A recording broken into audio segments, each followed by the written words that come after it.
Naam, emang itu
Hello, welcome to. Can you hear me? Hello. Yes, sir. Yes, sir. Actually, after a long time, I am taking classes, and myself is Kishore Kumar Behera, retired principal, Government Science Chhatrak. And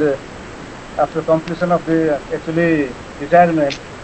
I have been engaged in the Calicut University as a visiting professor. So I got an opportunity after a long time. I was taking classes, the IGNOU classes. Anyway, I will be taking your classes. That is your MED 0808 Globalization and Environment. The topic that is we have 10 units, only 10 units in this particular paper. Globalization and Environment. It consists of 10 units. First of all, we have to know the 10 all the units. 10 units. Then we will discuss each and every topic. प्रथमे आम प्रत्येक unit रे कौन कौन अच्छी ताको आम बुझा तापरे देखिया इन डिटेल पढ़िया first unit that is your environmental dimensions of globalisation the meaning of globalisation how it affects the environment that is very very important globalisation जगतीकरण क्या कह जाए एवं तार इम्पैक्ट तार influence globalisation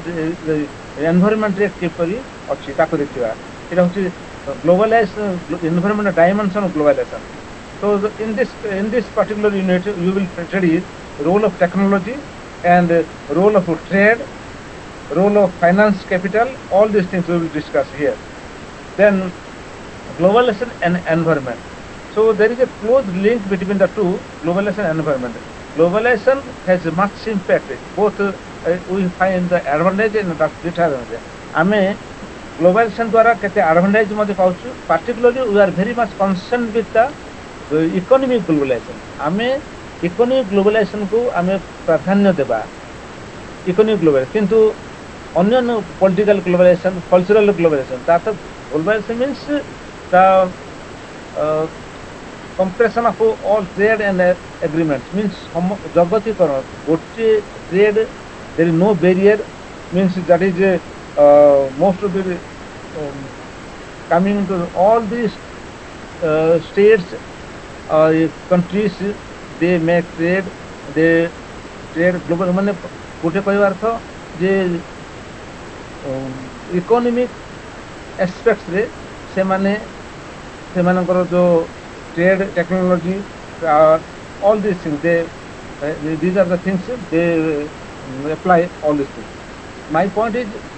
how globalization has impact on the environment. परिवेश को किमिति सेटा को भल होची खराब होची सेटा फर्स्ट यूनिट रे आमे पढि आछे.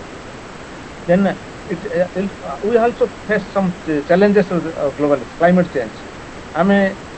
how to face the challenge of climate change. It also affects the climate change. Globalization ता climate change रे मध्ये असुविधा होची से विषय रे मध्ये पढिबा एटा फर्स्ट यूनिट रे आमे देखिया सेटे कन्वेंशन मध्य गुड़ाए कन्वेंशन अच्छी मिटिगेट करने कमे क्लाइमेट चेंज रे से विषय रे पढ़ा फर्स्ट यूनिट रे सेकेंड यूनिट रे हमर होची प्योरली एनवायरमेंटल कैलामिटीज परिवेश जो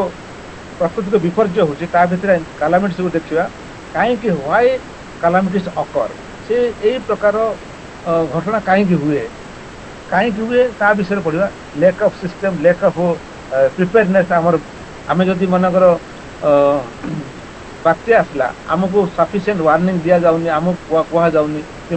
लैक ऑफ प्रिपेयरनेस प्रिपेयर होगा ना लैक ऑफ फैसिलिटीज ए विषय क्विक एक्सेस किंतु आम देखा बर्तमान देखा 1999 रे जो बात्या होता सुपर साइक्लोन ता परवर्त समय जो होता 2012 मसीह जो होता ताकू आम देखा बोले ता भीतर डिफरेन्स अच्छे कहीं आम ग्लोबल से आमको प्रिपेयरनेस से प्रिपेयर गवर्नमेंट आमको सजा कर देता अर्थ नेचुरल कैलामिटीज को माने आम गवर्नमेंट वार्निंग के प्रिपेयरनेस न था एनवायरमेंटल क्लाइमेट जो कैलामिटीज होची ताकू आम ବଞ୍ଚି ପାରୁଛି। ସେମିତି ଏଇଠି ଏସିଆ ତାର ଦେଖିବା କେତେ କେତେ ଏସିଆ ମହାଦେଶରେ କେତେ ଗୋଟେ ଯୋଉ ପାର୍ଟିକୁଲାରଲି କାଲାମିଟି ହଉଛି ସେ ଯୋଉ ବୁଝିବା। ତାପରେ ଲାଟିନ ଆମେରିକା ଆଫ୍ରିକା ଏ ବିଷୟରେ ପୁରା environment climate in whole world କୋଉ କୋଉଟେ ଆଉ କେତେ ଏର୍ଥକ୍ୱେକ ଗୋଟେ ନ୍ୟାଚୁରାଲ କାଲାମିଟି ଫେମାଇନ ଗୋଟେ ଫାର୍ମାଇନ ଯୋଉଟା କି ଦୁର୍ଭିକ୍ଷ ଡ୍ରଟ୍ ଫ୍ଲଡ୍ସ ଏ ସବୁ ଯାକ ଗୋଟେ ଗୋଟେ ଭଲକାନିକ ଏରପ୍ସନ୍ସ ଲ୍ୟାଣ୍ଡସ୍ଲାଇଡ୍ସ ଏ ହାଇ ୱିଣ୍ଡସ୍ ଏ ସବୁ ଯାକ ଏକ୍ସାମ୍ପଲ୍ସ ଅଫ ନ୍ୟାଚୁରାଲ କାଲାମିଟି। ଆମେ ଦେଖିବା ଏର୍ଥକ୍ୱେକ ହଉଛି କାରଣ ସେଇଟା ଗୋଟେ ନ୍ୟାଚୁରାଲ କାଲାମିଟି। ଫେମିନ୍ ଫ୍ଲଡ୍ ଏସବୁ ସାଇକ୍ଲୋନ ଏସବୁ ଯାକ କିନ୍ତୁ ଏସବୁ ଗୁଡାକ ଆମେ ସେକେଣ୍ଡ ୟୁନିଟ୍ରେ ପଢିବା ଏନଭାୟରମେଣ୍ଟାଲ କାଲାମିଟିଜ ଅଲ୍ ଦିସ୍। ତା ଭିତରେ ଆମେ ହାଉ ଗ୍ଲୋବାଲାଇଜେସନ ଫ୍ୟାସିଲିଟେଟ୍ ଡେଭଲପମେଣ୍ଟ ପ୍ରୋସେସ ଆମେ ଦେଖିବା ଖାଲି ଆମେ ଗ୍ଲୋବାଲାଇଜେସନଟା ଦ୍ୱାରା ଆମର କ୍ଷତି ହଉଛି ବୁଝିବାନି କେତେ ସୁବିଧା ମଧ୍ୟ ହଉଛି। ଆମେ ଦେଖିବା କେତେ ସୁବିଧା କ'ଣ ଆମେ it improve the quality of life. ଆମେ ଦେଖିବା ଯେମିତି ଦେଶ ଭିତରେ ଗୋଟେ ଟ୍ରେଡ୍ କ୍ରମଶ ହଉଛି କେତେ ଲାଇଫ୍ର କ୍ୱାଲିଟି ବଢ଼ି ଯାଉଛି। କାହିଁକିନା ଯୋଉ ଜିନିଷ ଆମେ ପାଇପାରୁନେ ଏଠି ଅନ୍ୟ ଦେଶ ସେଠି ବିକ୍ରି କରୁଛୁ ସେ ଜିନିଷ ଆସୁଛି ଆମେ ସୁବିଧାରେ ପାଇପାରୁଛେ କମ୍ ରେଟ୍ରେ ଭଲ ଜିନିଷ। କିନ୍ତୁ ବେଳେବେଳେ କ'ଣ ଯେ ସେଇ ଜିନିଷ ମଧ୍ୟ ଗ୍ଲୋବାଲାଇଜେସନ ଦ୍ୱାରା କେତେ ଗୋଟେ କ୍ଷତି ମଧ୍ୟ ହଉଛି। ନ୍ୟାଚୁରାଲ କାଲାମିଟିସ୍ ହଉଛି କାହିଁକି ହଉଛି ହ୍ୱାଇ କାଲାମିଟିସ୍ ଅକର୍ସ ଏଇଟା ହଉଛି ଆମେ ପଢିବା ସେକେଣ୍ଡ ୟୁନିଟ୍ କ'ଣ ବା ହ୍ୱାଇ ନ୍ୟାଚୁରାଲ କାଲାମିଟିସ୍ ଅକର୍ସ ହେବାର କାରଣ କ'ଣ ସେ ବିଷୟରେ ପଢିବା ସେକେଣ୍ଡ ୟୁନିଟ୍ରେ। ତା ଭିତରେ ମଧ୍ୟ ସେକେଣ୍ଡ ୟୁନିଟ୍ରେ ଆହୁରି ମଧ୍ୟ ଏର୍ଥକ୍ୱେକ୍ ବିଷୟରେ ଡିଟେଲ ପଢିବା। ଏର୍ଥକ୍ୱେକ୍ କାହିଁକି ହଉଛି କୋଉଠି ହେଇଛି ତାର ରିଜନ୍ସ କ'ଣ ଏମିତି ସେଭ୍ ହେଇପାରିବା ଆମେ ଯଦି ଭୂମିକମ୍ପ ହେଲା କେମିତି ଆମେ ନିଜକୁ ସେଭ୍ କରିପାରିବା ନିଜକୁ। ସେମିତି ଆସିଲା ଫ୍ଲଡ୍ ମଧ୍ୟ ତା ଭିତରେ ଫ୍ଲଡ୍ ସାଇକ୍ଲୋନ୍ସ ସୁନାମି ଏ ବିଷୟରେ ମଧ୍ୟ ପଢିବା। ଜାପାନର ସୁନାମି ତା ରିଜନ୍ସ ଅଫ୍ ଫ୍ଲଡ୍ ହେବାର କାରଣ କ'ଣ heavy and prolonged rainfall flood ହେବାର କାରଣ ମଧ୍ୟ melting of snow and ice collapse of dams landslides ଇତ୍ୟାଦି ପଢିବା ଗୁଡ଼ାଏ ଜିନିଷ ଅଛି। ସିଲ୍ଟିଂ ଅଫ୍ ରିଭର ବେଡ୍ସ ମାନେ ଏମିତି ଡ୍ୟାମ୍ସ କୋଲାପ୍ସ ଯାଉଛି ଲ୍ୟାଣ୍ଡସ୍ଲାଇଡ୍ ହଉଛି ସ୍ନୋ ମେଲ୍ଟ ହଉଛି ହେଭି ଆଣ୍ଡ ପ୍ରୋଲଙ୍ଗଡ ରେନଫଲ୍ ପୁରା ଲାଗି ଲଗାତାର ବର୍ଷା ହଉଛି ଏମାନେ କିନ୍ତୁ ସେଥିପାଇଁ ଆମେ ଦେଖିବା ଆମେ ଯଦି ଏର୍ଥକ୍ୱେକ୍ ହଉଛି ସେମିତି earthquake how to predict earthquake very difficult. ଆମେ ଏକ୍ସପେରିମେଣ୍ଟ କରାହେଇଛି ଗୋଟେ ଏର୍ଥକ୍ୱେକ୍କୁ ଆଗରୁ ଜଣା ପଡ଼ିବାଟା ବହୁତ କଷ୍ଟକର ତାକୁ ମଧ୍ୟ ପ୍ରେଡିକ୍ସନ କରାଯାଇଛି ଚେଞ୍ଜ ଇନ୍ ଆନିମାଲ ବିହେଭିୟର। ଯଦି ଏତିକି ଜଣାଉଛି ଏର୍ଥକ୍ୱେକ୍ ଯଦି ହଉଛି ତାର ଆନିମାଲ ବିହେଭିୟରଟା ଚେଞ୍ଜ ହଉଛି ଚେଞ୍ଜ ଇନ୍ ସିସିମୋସିଟି ଏମିତି ବହୁତ ଚେଞ୍ଜ ଇନ୍ ଲ୍ୟାଣ୍ଡ ଫର୍ମ କିନ୍ତୁ ଆମେ ଆଭାସ କେମିତି ପାଇବା ଆନିମାଲ ବିହେଭିୟର ଚେଞ୍ଜ ହଉଛି କିନ୍ତୁ ଆମକୁ ସେଇଟା ଡିଫିକଲ୍ଟ ଏପର୍ଯ୍ୟନ୍ତ କୋଉଟା ସଠିକ୍ ହେଇପାରୁନି। ଆଗରୁ ଜଣା ସବୁ ଫ୍ଲଡ୍ର ଏସବୁ ଜଣା ପଡ଼ିବ କିନ୍ତୁ ଏର୍ଥକ୍ୱେକ୍ ସେଇଟା ହଉଛି ଏ ପଢ଼ିବା ସେକେଣ୍ଡ ୟୁନିଟ୍ରେ ତାକୁ ଆମେ କେମିତି କହିବା। ତାପରେ ସାଇକ୍ଲୋନ୍ କେବେ ହେଇଥିଲା ତାର ରିଜନ୍ସ କ'ଣ ପାଇଁ ସାଇକ୍ଲୋନ୍ ହଉଛି ଏ ବିଷୟରେ ମଧ୍ୟ ପଢ଼ିବା। ସୁନାମି ଏ ବିଷୟରେ ମଧ୍ୟ ପଢ଼ିବା ପୁରା ସେକେଣ୍ଡ ୟୁନିଟ୍ରେ ସେଇଠି। ତାପରେ ଆମେ କେମିତି ଡ୍ରଟ୍ ମଧ୍ୟ ହଉଛି ବର୍ଷା ନହେଲେ ମଧ୍ୟ କ'ଣ ହଉଛି କାହିଁକି ହଉଛି ହ୍ୱାଇ ଦିସ୍ ଅକର୍ସ ଏ ବିଷୟରେ ମଧ୍ୟ ପଢ଼ିବା ସେକେଣ୍ଡ ୟୁନିଟ୍। ଥାର୍ଡ ୟୁନିଟ୍ ହଉଛି ମ୍ୟାନ୍ ମେଡ୍ ଡିଜାଷ୍ଟର ମନୁଷ୍ୟକୃତ ଡିଜାଷ୍ଟର। ତା ଭିତରେ ପଢ଼ିବା ଯେ ମ୍ୟାନ୍ ମେଡ୍ ଡିଜାଷ୍ଟରରେ ସଡନ୍ ଡିଜାଷ୍ଟର ହଉଛି କାହିଁକି କ'ଣ ପାଇଁ ଡିଜାଷ୍ଟର ହେବାର କାରଣ କ'ଣ ଲୋକମାନଙ୍କର ଦ୍ୱାରା ହିଁ ହୁଏ ସେଥିପାଇଁ ସେଇ ଡିଜାଷ୍ଟରକୁ ସେଠି ପଡ଼ିବା। ଗୋଟେ ହଉଛି ୱାର୍ ଏବେ ଦେଖ ହଠାତ୍ ୱାର୍ ହଉଛି ମ୍ୟାନ୍ ମେଡ୍ ସେଇଟା ୱାର୍ ହଉଛି ମାନେ ମିସାଇଲ୍ସ କିମ୍ବା ଆମେ ନ୍ୟୁକ୍ଲିୟର ମିସାଇଲ୍ସ ଆମେ ଯେତେବେଳେ କ୍ଷେପଣାସ୍ତ୍ର ୟୁଜ୍ ହଉଛି ସେଇଠି ଅସୁବିଧା କ'ଣ ହଉଛି ତାକୁ man made disaster damaging life of people premature death injuries ଏସବୁ ହଉଛି। ସେଥିପାଇଁ ଏ ବିଷୟରେ ମଧ୍ୟ ଆମେ ଡିଟେଲ୍ସ ବୁଝିବା man made disaster natural and man made ମନୁଷ୍ୟକୃତ ତା ଭିତରେ ୱାର୍ ଆସୁଛି ତାପରେ ଆସୁଛି ସିଭିଲ୍ କନଫ୍ଲିକ୍ଟ ହଉଛି ସଡନ୍ ଡିଜାଷ୍ଟର ହଉଛି ଇନସିଡିୟସ୍ କଣ୍ଟିନ୍ୟୁସ୍ ଡିଜାଷ୍ଟର ହଉଛି ଏ ବିଷୟରେ ମଧ୍ୟ ମ୍ୟାନ୍ ମେଡ୍ ଡିଜାଷ୍ଟର ଥାର୍ଡ ୟୁନିଟ୍ରେ ପ୍ରଥମେ ଆମେ ଗୋଟେ ଡିଟେଲ୍ସ ଟିକେ ଆଇଡିଆ ହେବା ତାପରେ ଆମର ଯୋଉ ଟକ୍ସିକ୍ ୱେଷ୍ଟ ହଉଛି ସେଇଟା ମଧ୍ୟ ଆମେ ଯେତେବେଳେ କାରଖାନାରେ ତାର ୱେଷ୍ଟେଜ ଜିନିଷ ଯୋଉ ଯାଉଛି ରିଭର୍ସକୁ ସମୁଦ୍ର ଯାଉଛି କେତେ ବିଷାକ୍ତ ଜିନିଷ ହଉଛି ତାକୁ ସେଇଟା ମେନ୍ ମଧ୍ୟ ସେଇଟା ମଧ୍ୟ କୋଉଠି ଯିବା କଥା କୋଉଠି ୱେଷ୍ଟ ଯିବା ସେ ଯୋଉ ଡିଜାଷ୍ଟର ସେ ଯୋଉ ଟକ୍ସିକ୍ ଜିନିଷ କାରଖାନାର ଯୋଉ ୱେଷ୍ଟ ସବୁ ହଉଛି से जिन कौटी कहीं रोचे केमिकल रोचे केमिकल थाउची ताकू केमती ह्यूमन लाइफ को इवेन एक्वेटिक लाइफ जोटा कि आम समुद्र कि माछ से एक्वेटिक लाइफ को केमती असुविधा कर मैन मेड डिजास्टर ताकू डिटेल्स आम से विषय में पढ़ा आ डिस्पोजल केमती कर how to dispose this disaster तो कौटे कर डिस्पोजल बेस्ट कौटे होमी हम ताकू कहीं इंडस्ट्री तो बंद हेनी केमिकल इंडस्ट्री अच्छी एनर्जी प्रोडक्शन इंडस्ट्री अच्छी pulp and paper production industry अच्छी फैक्ट्री अच्छी माइनिंग इंडस्ट्री अच्छी ये सबू जाकर सबू गुड़ाकर आर किपरि आम समाधान करें तथापि आम तार इतिहास पढ़ा ता विषय आम टे वार वार जो हूँ लोक मान डिस्प्लेसमेंट कर वार जो चली इंडिया अटैक कर तुम जान लॉन्च पैड उपरे जो पाकिस्तान टेररिस्ट लॉन्च पैड उपरे तार एरिया रे अटैक करे 9टा एरिया रे कला तार तो सेठी लोक मान डिस्प्लेसमेंट कर इंडिया रे मध्य बॉर्डर उपरे लोक डिस्प्लेस करा होची डिस्प्लेसमेंट करा होची ता तो एठे ए होची हम एरिया रे पढवा हमें जो मैन मेड डिजास्टर्स ए विषय रे पढवा ता सब जगह आसी होची केबे केमि केते एक्सपेंडिचर खर्च होची इवेन वार इक्विपमेंट केते खर्च होची मध्य जे इसा विषय पढ़ा जे माने इक्विपमेंट सब गोटे वन गोटे अच्छी वन अपाची हेलिकॉप्टर जोटा कि $12 मिलियन जोटा कि आम 80,000 हैंड पंप जगार करते थर्ड वर्ल्ड कंट्रीज को एक्सेस टू सेफ वाटर पाई माने से पैसा कर तो मोर एक्सपेंडिचर ऑन वार इक्विपमेंट्स वार हेले वार सेमती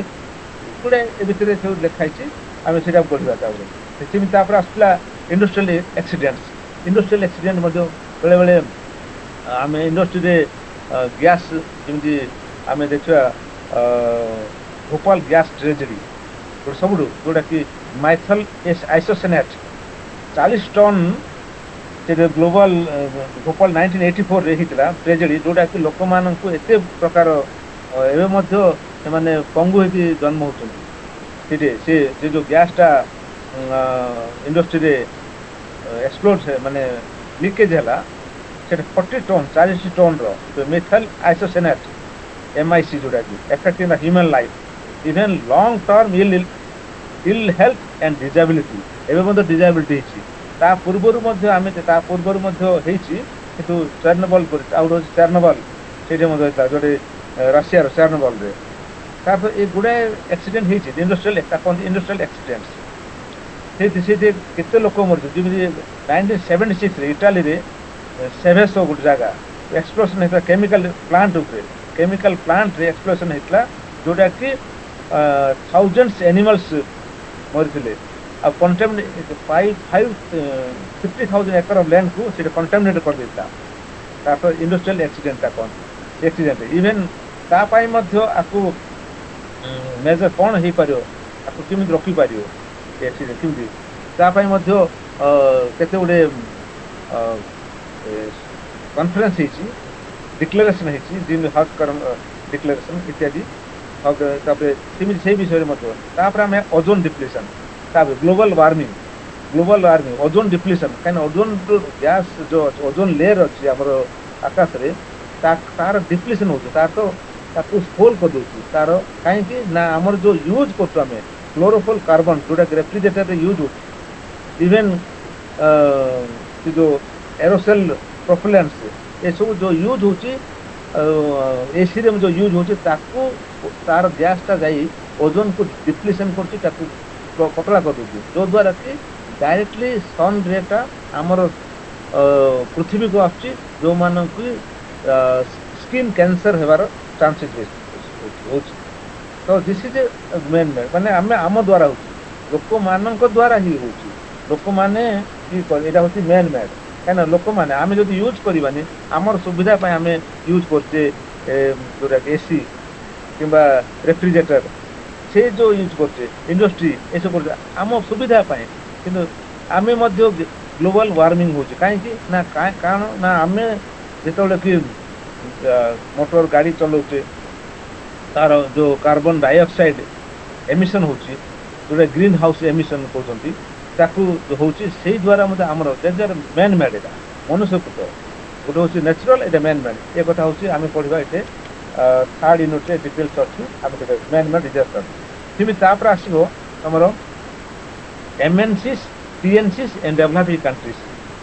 MNCs जोटा कि मल्टीनेशनल कंपनीज कॉर्पोरेशन जो कॉर्पोरेशन गुड़ा मल्टीनेशनल आ गोटे TNC ट्रांसनेशनल कॉर्पोरेशन एमानकर लिंक एमानकर काम कौन ए माने अर्थ मल्टीनेशनल कंपनी काम कौन एमाने कौन कौन काम करती जोटा कि ए विषय से पर्टिकुलर ये टॉपिक रे पूरा डिटेल्स ये भीतर अछि MNC role of MNC role of TNC and developing country that the poor दीटा गोटे हूँ नॉर्थ एंड साउथ जो मैंने अच्छे डेवलपिंग कंट्री नॉर्थ जो developed country development already developed माने पूरा विकसित हो डेवलपिंग मीन्स डेवलप होगा जाऊँगी आउट हूँ अंडर डेवलप्ड से ए विषय आम पढ़ा जे फोर्थ यूनिट ये डिटेल्स ये विषय पढ़ा तापर आसपर जो फिफ्थ यूनिट अच्छी आमर इंटरनेशनल समिट्स एंड डिक्लेरेशन सब इम्पोर्टेंट है ये जो डिजास्टर ये जो क्लाइमेट चेंज ये जिते सब पार्टिकुलर क्लाइमेट चेंज जहाँ सब समिट्स जो कॉन्फ्रेंस गुड़ाक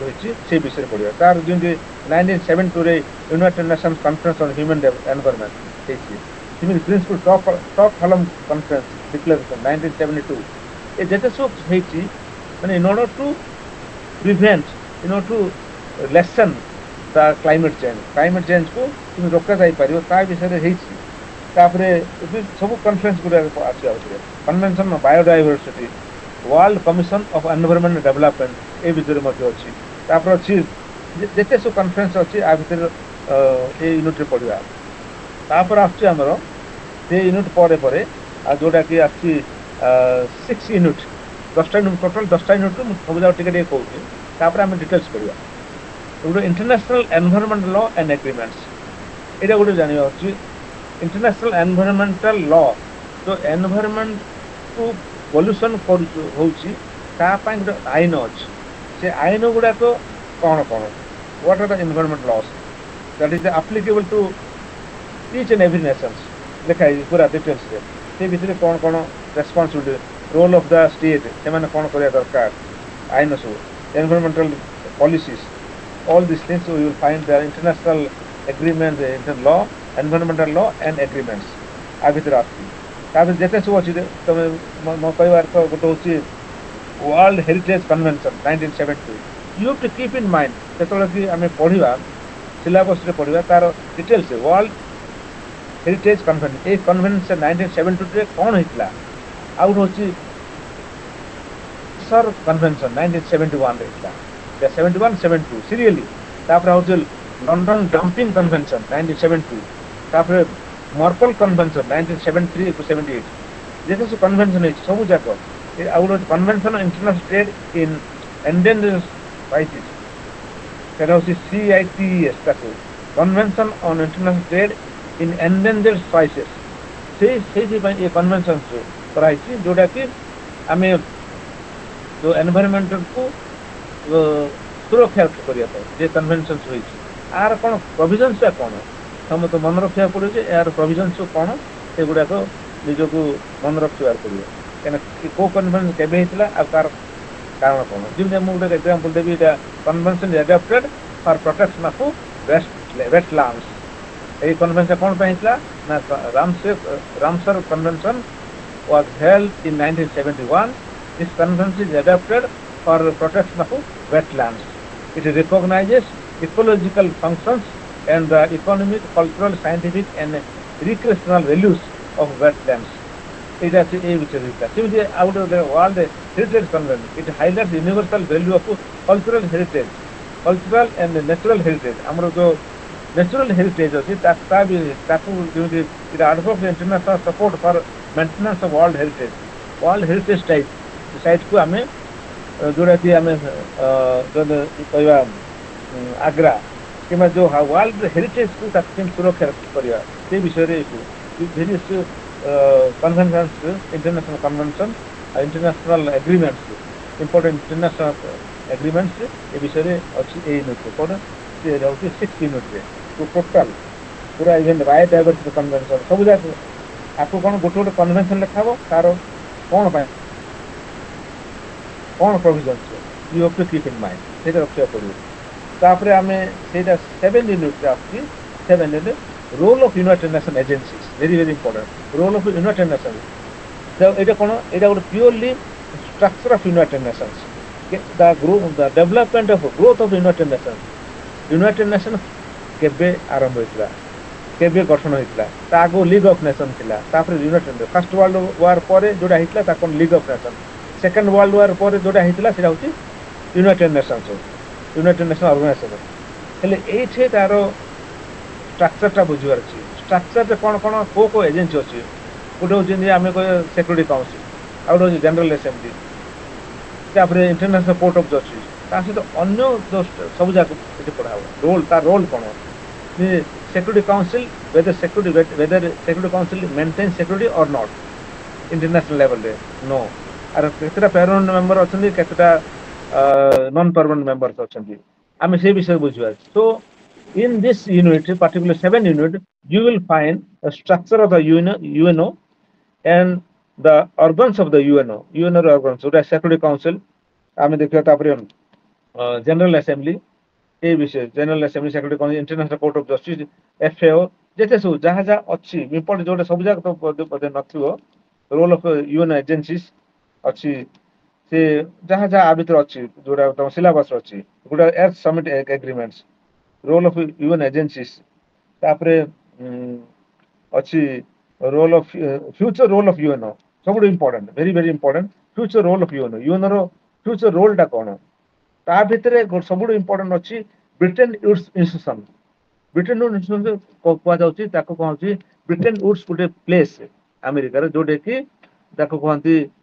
कन्वेंशन हेतिला जोडा financial institution world financial institution is otherwise known as Britain Woods institution जोडा कि कोडा ना World Bank International Monetary Fund and WTO World trade Organization एजा कहंती financial international financial institutions are otherwise known as Bretton Woods institution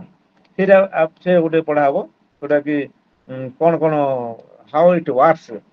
एटा मध्ये आछि world bank रो role टा कोन तापरे इंटरनेशनल मॉनेटरी फंड तार रोल कोन केते मेंबर अछंती इवन तार से विषय पढ़ा तापरे वर्ल्ड ट्रेड ऑर्गेनाइजेशन कोन से विषय पढ़ा हबो वर्ल्ड ट्रेड ऑर्गेनाइजेशन तापर आसला होछि 8th unit environment in multilateral perspective एठे केते गुडे ट्रेड एनवायरनमेंट पॉलिसीज अछि से trade environment trade policies we will discuss here in this unit we will find किमिति हमरो आ भितरे ए पर्टिकुलर यूनिट रे जोटा कि world program of committees on trade and environment the work program of the committee on trade and environment particularly role of world bank it पढ़ा दियो the role of world bank and multilateral agreements like when केबे sign हेतला जिने सु question आछ पारे केबे sign हेतला केबे enforce हेतला ए जेते सु होइता convention on long term transboundary air pollution ता पय केबे साइन हेतला आ केबे एनफोर्स हेतला details agreement even role of world bank रो प्रकृत रोल टा कोन पर्टिकुलर ए यूनिट रे अछि इवन डब्ल्यूटीओ रो मते वर्ल्ड ट्रेड ऑर्गेनाइजेशन आगुरु वर्ल्ड ट्रेड ऑर्गेनाइजेशन रो पूर्ण नाटा होछि गेट जीएटीटी तार पूर्ण नाटा गेट रो general agreement on trade tariff and trade general agreement on tariffs and trade तार पूर्ण कि जेतले कि 1995 रे तार ना हला एस्टैब्लिश हला कोन होछि 19 हला तार ना World trade Organization WTO World trade Organization जोटा कि तार सक्सेसर माने गेट रो सक्सेसर तागु गेट ना थिला तापर वर्ल्ड ट्रेड ऑर्गेनाइजेशन ता ना चेंज हिच ता विषय में तार रोल टा पढि अछि आ डिटेल्स तागु गुटे पढाउतला टिके अल्प पढाउते एटा डिटेल्स आ भीतर अछि रोल ऑफ वर्ल्ड बैंक तापर आसला 9th यूनिट होछि south Asian response to environment concern very important chapter south Asian countries जो अछि तार रेस्पॉन्स कोन environmental concern environmental climate change environmental problems रे तार कंसर्न कोन कंसर्न माने कोन केते दूर से ठीक South Asian country whether they are responsible for degradation of environment or not किमि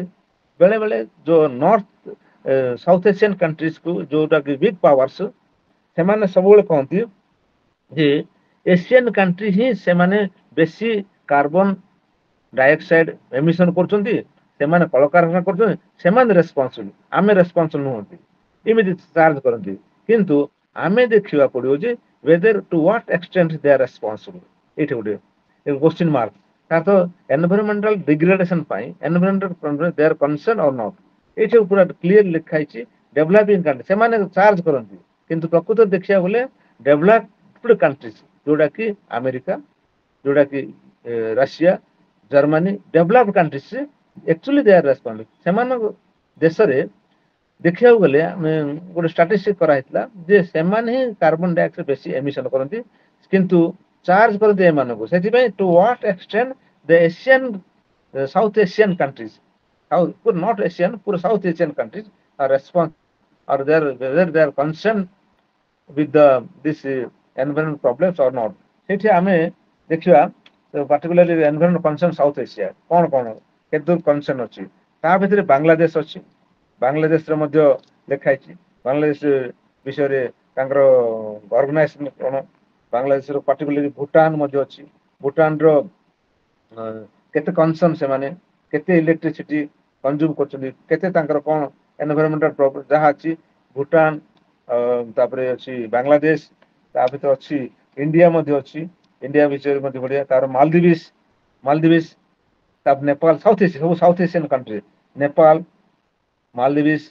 एई मानकर एनवायरमेंटल मालदीव्स ता विषय रे बंद देखाइछि मिनिस्टर ऑफ फिशरीज ए detail whether they are to what extent they are concerned with the environmental degradation even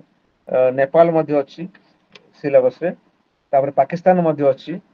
Sri Lanka मध्य अछि श्रीलंका ये कंट्रीज सेमानकर कंसर्न पूरा एठी लेखा पूरा 9th यूनिट रे पूरा डिटेल्स देखाइछि आमे कोन कहछि एटे टोटल तापर लास्ट होछि एनजीओ जोड़ा नॉन गवर्नमेंटल ऑर्गेनाइजेशंस सेमानक activities so far the environmental pollution is concerned ସେମାନେ କେତେ ସତର୍କ ଏନଜିଓ ଗୁଡାକ ସେଇଠି ଆମେ role of NGO last unit ଟା ହଉଛି ନନ୍ ଗଭର୍ଣ୍ଣମେଣ୍ଟାଲ ଏଜେନ୍ସିଜ ଇନିସିଏଟିଭ ସେମାନେ କଣ ଇନିସିଏଟିଭ ନେଇଛନ୍ତି ଏନଜିଓ ତାଙ୍କର ଆଇଡିଓଲୋଜି କଣ ତାଙ୍କର ଅଣ୍ଡରଷ୍ଟାଣ୍ଡିଂ କଣ ସେମାନେ ଆମେ ପ୍ରଥମେ ହ୍ୱାଟ ଇଜ ଏନଜିଓ ଏନଜିଓ କାହାକୁ କୁହାଯାଉଛି ଏନଜିଓ ର ଅବଜେକ୍ଟିଭ କଣ ନାଇଁ କି ଅରିଜିନ କଣ ଅବଜେକ୍ଟିଭ କଣ ତାର ଅଣ୍ଡରଷ୍ଟାଣ୍ଡିଂ କଣ ତାପରେ ସେମାନଙ୍କର ରୋଲଟା ଆସୁଛି role NGO and MNC MNC link କଣ ଅଛି କାରଣ ଏନଜିଓ ଗୁଡାକ ମଧ୍ୟ ସେମାନେ ମଧ୍ୟ କେତେ there are so many types of NGOs ଗୋଟେ ହଉଛି ଓମେନ ବେସ୍ଡ ଏନଜିଓ ଅଛି ସେମାନେ କେତେ ଏଗ୍ରିକଲଚର ବେସ୍ଡ ଏନଜିଓ ଗୋଟେ ହଉଛି ବିଭିନ୍ନ ପ୍ରକାର ସେମିତି ଏଇ ଯୋଉ ପାର୍ଟିକୁଲାର ଏନଜିଓ ଅଛି that is environmental based NGOs ସେମାନେ ମଧ୍ୟ କଣ କାମ କରନ୍ତି ଏ ବିଷୟରେ ସେଇଠି ଦେଖା ଏନଜିଓ ମାନଙ୍କର ପର୍ସପେକ୍ଟିଭ କଣ ଡେଭଲପମେଣ୍ଟ କଣ ସବୁ ରୋଲ ସେମାନଙ୍କର ନ୍ୟୁ ଏନଜିଓ ମାନଙ୍କର ଏଇଗୁଡାକ 10th ୟୁନିଟ ରେ ଅଛି so NGOs and socio economic political movements ସେମାନଙ୍କର ଡିଟେଲ୍ସ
ଗୋଟେ କଟିଗଲା ନାଇଁ? ହ୍ୟାଲୋ। ଆଜ୍ଞା ସାର୍। ହଁ କଣ କଟିଗଲା ବୋଧେ ଏଇଟା ବୋଧେ। ତ ଆଜ୍ଞା can ସାର୍ you ଆପଣ hear me? ଲେଫ୍ଟ ହେଇଯାଇଥିଲେ ସାର୍। ହଁ ଲେଫ୍ଟ ନାଇଁ କଣ ପାଇଁ ଏଇଟା କଟିଗଲା ମୁଁ ଜାଣିପାରୁନି। ଆକ୍ଚୁଆଲି ତମେ ଜାଣିଥିବ କି ନାଇଁ ଏଇ ଯୋଉ ଏ କାମ ସବୁ ଆମେ ଏଇ ବୟସରେ କହିବା କଥା ନାଇଁ ଏ ମୋବାଇଲ ଉପରେ ବହୁତ କମ ନଲେଜ। ମୋ ଷ୍ଟୁଡେଣ୍ଟ ଟା ଆସିଥିଲା ସେ ସେଟ କରିକି ଗଲା। ସିଏ ଗଲା ମୁଁ ଆପେ ଆପେ କଟିଗଲା ଯେମିତି ମୁଁ ଆଉ ତାକୁ ସେ ଯାଇକିରି କଲା ମୁଁ ଏବେ ଏମିତି କେବେ ନେଇନି କ୍ଲାସ ସତ କଥା କହିବାକୁ ଗଲେ। ତମେ ଆଜିର ଆଜ୍ଞା ସାର୍ କେତେ ଆଜ୍ଞା ଆଜ୍ଞା ସାର୍ ସୁମନ ପପୁ ଆଉ ଆଜ୍ଞା ସାର୍ ସବିତା ତିନି ଜଣ ଅଛ କ୍ଲାସ ରେ ଆଜ୍ଞା ନାଇଁ ସାର୍ କି? ଆଜ୍ଞା ସାର୍ ଆଚ୍ଛା ତିନି ଆଚ୍ଛା ଜଣ ସବୁ ଅଛୁ। ତିନି ଜଣ କେବଳ? ସାର୍ ଆଉ ମାନେ ଜଣେ ଦି ଜଣ ଆସିଥିଲେ ଜଏନ୍ କରୁଥିଲେ ସାର୍ ସେ ଲେଫ୍ଟ ହେଇଗଲେ। ଓହୋ ଆଚ୍ଛା ଆଚ୍ଛା ନାଇଁ ଏଇଠି କୋଉ ଷ୍ଟଡି ସେଣ୍ଟର କୋଉଠି ସେଠି ତମର? ସିଟି ସେଣ୍ଟରରେ ଭୁବନେଶ୍ୱର ନା କଣ? ଷ୍ଟଡି ସେଣ୍ଟର ଟା କୋଉଠି? ସାର୍ ମୋର ଜେକେ କଟକ। ଓହୋ ସାର୍ ମୋର ନା କେସିବି ଭଞ୍ଜନଗର। ଆଚ୍ଛା ଆଚ୍ଛା ଭଞ୍ଜନଗର ଆଚ୍ଛା ଆଚ୍ଛା ମୋର କହିବାର ତ ଏଠି ନାଇଁ କିଛି ମୁଁ ଯୋଉ ପ୍ରଥମ ଲେଭେଲରେ ତମର ପୁରା ଟୋଟାଲ ସିଲାବସ ସହିତ ଜଷ୍ଟ ତମକୁ ଆଚ୍ଛା ତମ ପାଖରେ ବହି ଥିବ ବହି ଅଛି ନା? ହଁ ସାର୍। ସାର୍ ବହିରେ ସାର୍ 16ଟା ୟୁନିଟ୍ ଦେଇଛି। ସିଲାବସରେ ବା ସେ ଷୋଳଟା ମୁଁ 10ଟା ୟୁନିଟରେ ମୁଁ ଦେଖିଲି ପୁରା 10ଟା ୟୁନିଟରେ ମୁଁ ଅଛି ମୋ ବହିଟାରେ। ନାଇଁ ମୁଁ ସାର୍ ନା ନା ଧରିଥିଲି ସାର୍ ବହି। 16ଟା ଦେଇଛି। 16ଟା ସାର୍ ଅଛି 16ଟା ୟୁନିଟ୍ ଆଜ୍ଞା ସାର୍। ଆଉ କୋଉଟା ଅଛି ମତେ ତ ଏତିକି ମୁଁ ଦେଖିଛି ମୁଁ ଠିକ ଅଛି ନାଇଁ ତମ ପାଖରେ ଯଦି ବହି ମୋ ପାଖରେ ଯୋଉ ବହିଟା ଅଛି ତ ମୁଁ ସେୟାର କରିବି ମଧ୍ୟ ଅଛି ମୋ ପାଖରେ ସେଇଟା ହଉଛି ଏମ୍ଇଡି 008 ଗ୍ଲୋବାଲାଇଜେସନ ଏନଭାଇରନମେଣ୍ଟ। 16ଟା କୋଉଠୁ ଏଇଟା ଆସିଲା ହଉ ଠିକ ଅଛି ନା ମୁଁ ଯୋଉ ସାର୍ ଟପିକ ନ୍ୟୁ ଯାକ କହିବି ସେ ଏଡିସନରେ ସବୁ ସାର୍ ଅଛି ତ? ଚେଞ୍ଜ ହଁ ସାର୍ ଆଜ୍ଞା ଆଜ୍ଞା ସବୁ ସାର୍ ମାନେ 10ଟା ଯାକ ଲାଇନ ଅଛି। ଅଛି ନା ମୁଁ ଯୋଉଟା କହିଲି ଯାହା ଆରମ୍ଭରୁ ହଁ ଶେଷ ସାର୍ ଯାଏ ଅଛି। ହଁ ନା ଆମକୁ ସେଇ ହିସାବରେ ପଢିବାକୁ ପଡିବ 10ଟା ୟୁନିଟ ମୁଁ ସେଇ ବିଷୟରେ ଭାବିଥିଲି କଣ ନା ଯଦି 4ଟା କ୍ଲାସ ଅଛି ଆମେ ତିନିଟା ଯଦି ପଢିଦବା ଗୋଟେ ଦିନ ତିନିଟା ୟୁନିଟ ତାହେଲେ ସରିଯିବ। ସେଥିପାଇଁ ମୁଁ ସେଇ ହିସାବରେ ମୁଁ ପ୍ଲାନ୍ କରିଥିଲି। ମୋର ପ୍ଲାନିଂ ଟା ସେଇ ପୁରା ଆମେ ଯୋଉ ଏନଭାରମେଣ୍ଟାଲ ଡାଇମେନସନ ଅଫ ଗ୍ଲୋବାଲାଇଜେସନ ଆକୁ ଯଦି ଆମେ ବ୍ରିଫଲି ପଢିବା ତାକୁ ସେଇ ହିସାବରେ ଦେଖିବା ହିଷ୍ଟ୍ରି ପଢିବା। ହିଷ୍ଟ୍ରି 1860 ଟୁ 1914 ଗୋଟେ ଫେଜ୍ ଆଉ 1860 ଟୁ ଅନୱାର୍ଡସ। ତା ଭିତରେ ପଢିବା ଯେ role of technology role of technology acceleratory process of globalisation. Globalisation ଟାକୁ ଟେକ୍ନୋଲୋଜି କେତେ ଆଡଭାନ୍ସ ହେଲାଣି ଗ୍ଲୋବାଲାଇଜେସନ ର ଯୋଉ ପୁରା ଏକ୍ସପାଣ୍ଡ ହେଇଯାଇଛି। Trade in each and every countries linking of linking the trade with each and every country that was the role of finance capital ସେଇଟା ହଉଥିବ technology finance capital and role of finance capital and role of trade ଏଇ ତିନିଟା ଜିନିଷ ଆମକୁ ଯୋଉଟା କି ଗ୍ଲୋବାଲାଇଜେସନକୁ expand କରୁଛି। ବେରିୟର ଆଉ ରହୁନି ତାକୁ ଏଇଟା ହଉଛି ଫାଷ୍ଟ ୟୁନିଟରେ ଦିଆଯାଇଛି। ତା ଭିତରେ ଆସୁଛି global climate change global climate ଚେଞ୍ଜରେ ଆମେ ଫାଷ୍ଟ ବସିବା greenhouse gases greenhouse gas କୋଉଟା କୋଉଟା ଗୋଟେ ହଉଛି କାର୍ବନ ଡାଇଅକ୍ସାଇଡ ଯୋଉଟା କି methane nitrous oxide and C F C chlorofluoro carbon dioxide ଯୋଉଟା କି ଆମେ ସ୍କିନ ଓଜନ ଡିପ୍ଲିସନ ସି ଏଫ ସି ସେ ଯୋଉଟା କ୍ଲୋରିନ ଆଉ ବ୍ରୋମାଇଡ ସହିତ ମିଶିଛି ଏଇଟା କ୍ଲୋରିନ ଆଉ ବ୍ରୋମାଇଡ ଯୋଉଟା କି ଏଇଟା ହଉଛି ଆମେ କେମିଷ୍ଟ୍ରି ପାଠ ତଥାପି ଆମେ ଜାଣିବାର ଅଛି we have to no the particularly which gases consists of greenhouse gases କୋଉ କୋଉ ଗ୍ୟାସ ମିଶିଲେ ହଉଛି ଏଇଟା କଣ ହଉଛି actually it is caused by industrial emissions particularly most of the industrial emissions second ହଉଛି vehicular emissions ଗୁଡା ଭେହିକଲସ ଯୋଉ ଆମେ ୟୁଜ କରୁଛେ ଯେତେବେଳେ ତାର ଏମିସନ ହଉଛି ଗ୍ୟାସ ଯୋଉ ଆସୁଛି ସେଟା କାର୍ବନ ଡାଇଅକ୍ସାଇଡ ଟା ଏଇଟା ଦୁଇ ମାନେ ଗ୍ରୀନ ହାଉସ ଏମିସନ ହେବାର କାରଣ ସବୁ କଣ ସେଟା କ୍ଲାଇମେଟ ଚେଞ୍ଜରେ ଏଫେକ୍ଟ କରୁଛି କ୍ଲାଇମେଟ ଚେଞ୍ଜରେ ଆମେ ଶୀତ ଦିନେ ବେଶୀ ଥଣ୍ଡା ଗରମ ଦିନେ ବହୁତ ଗରମ ଅନନେସେସେରୀ ସାଇକ୍ଲୋନ ଏ ପ୍ରକାର ସବୁ ଯାକ ସେଇ ସବୁ ଗୁଡାକୁ ତାପରେ ସେମିତି ବର୍ଣ୍ଣିଂ ଅଫ ଫରେଷ୍ଟ ଏସବୁ ଯାକ ସେମିତି ଆମେ ଦେଖିବା ଯଦି ଏଇଟା ଗୋଟେ ଷ୍ଟାଟିଷ୍ଟିକ ନିଆଯାଇଛି ବାଇ 2030 ସି ର ଲେଭେଲ ଟା ଯଦି କ୍ଲାଇମେଟ ଚେଞ୍ଜ ଯଦି ରହିବ ଏମିତି ଯଦି ଏମିତି ତାକୁ ଯଦି ରୋକାଯାଇ ପାରିବ ନାହିଁ ତାହେଲେ 9 ସେଣ୍ଟିମିଟର ଟୁ 29 ସେଣ୍ଟିମିଟର ସି ଲେଭେଲର ହାଇଟଟା ଏତେ ୱେଭଟା ଆସିବ ଯାହା କରାହେଇଛି। ଇଭେନ୍ 2090 ଏବେ ବହି ଯାହା କହୁଛି ତମର ବହିରେ ଯାହା ଷ୍ଟାଟିଷ୍ଟିକ୍ସ ମାନେ ଯୋଉଟା କି ପ୍ରେଡିକ୍ଟ କରିଛନ୍ତି ଯେ 2090 ସୁଦ୍ଧା 28 ସେଣ୍ଟିମିଟର ଟୁ 96 ସେଣ୍ଟିମିଟର ତା ୱେଭଟା ଆସିବ। ତା ତ କେତେ ଏଫେକ୍ଟ କରିବ ଦେଖ। ସେଥିପାଇଁ ଏଟା ଏଫେକ୍ଟ କରିବ କଣ ଯେ small island states and low lying deltas like Bangladesh, Egypt और China ଏଟା ଏଫେକ୍ଟ କରିବ ଯୋଉଟା ଗ୍ଲୋବାଲ କ୍ଲାଇମେଟ ଚେଞ୍ଜଟା। ସେଥିପାଇଁ ଏଇଟା ରିଜନ୍ସ କାହିଁକି what are the reasons for climate change ଆମେ ଦେଖିବାକୁ ଯିବୁ। how economic globalization affect climate change, how it is harmful to environment କେମିତି economic globalization ଦ୍ୱାରା ଆମର harmful ହଉଛି environment କୁ। ସେଇ ଭିତରେ ହଉଛି reasons କଣ ହଉଛି level of production in energy and transportation of sectors। ଯେତେବେଳେ ଟ୍ରାନ୍ସପୋର୍ଟ ସେକ୍ଟର୍ସରେ ଗୋଟେ ହଉଛି ଲେଭେଲ ଅଫ ପ୍ରଡକ୍ସନ ଆଉ ଗୋଟେ ହଉଛି ଇନ୍ ଏକ୍ସପୋର୍ଟେସନ ସେକ୍ଟର୍ସରେ। ସେକେଣ୍ଡ ହଉଛି ଫ୍ରି ଟ୍ରେଡ ମୋର that is depletion degrades natural environment ଯେତେବେଳେ ହଉଛି ଇଭେନ୍ ଟ୍ରାନ୍ସପୋର୍ଟ ଯେତେବେଳେ କି ଆକ୍ଟିଭିଟି ବଢି ଯାଉଛି ସେଇ ସମୟରେ ମଧ୍ୟ କଣ ହଉଛି ରିଲୋକେସନ ହଉଛି ଏନଭାରମେଣ୍ଟାଲ ଯୋଉଟା କି ଇଣ୍ଡଷ୍ଟ୍ରିଆଲ କ୍ଷେତ୍ରରେ ଯାଉଛି। ମାନେ there are various reasons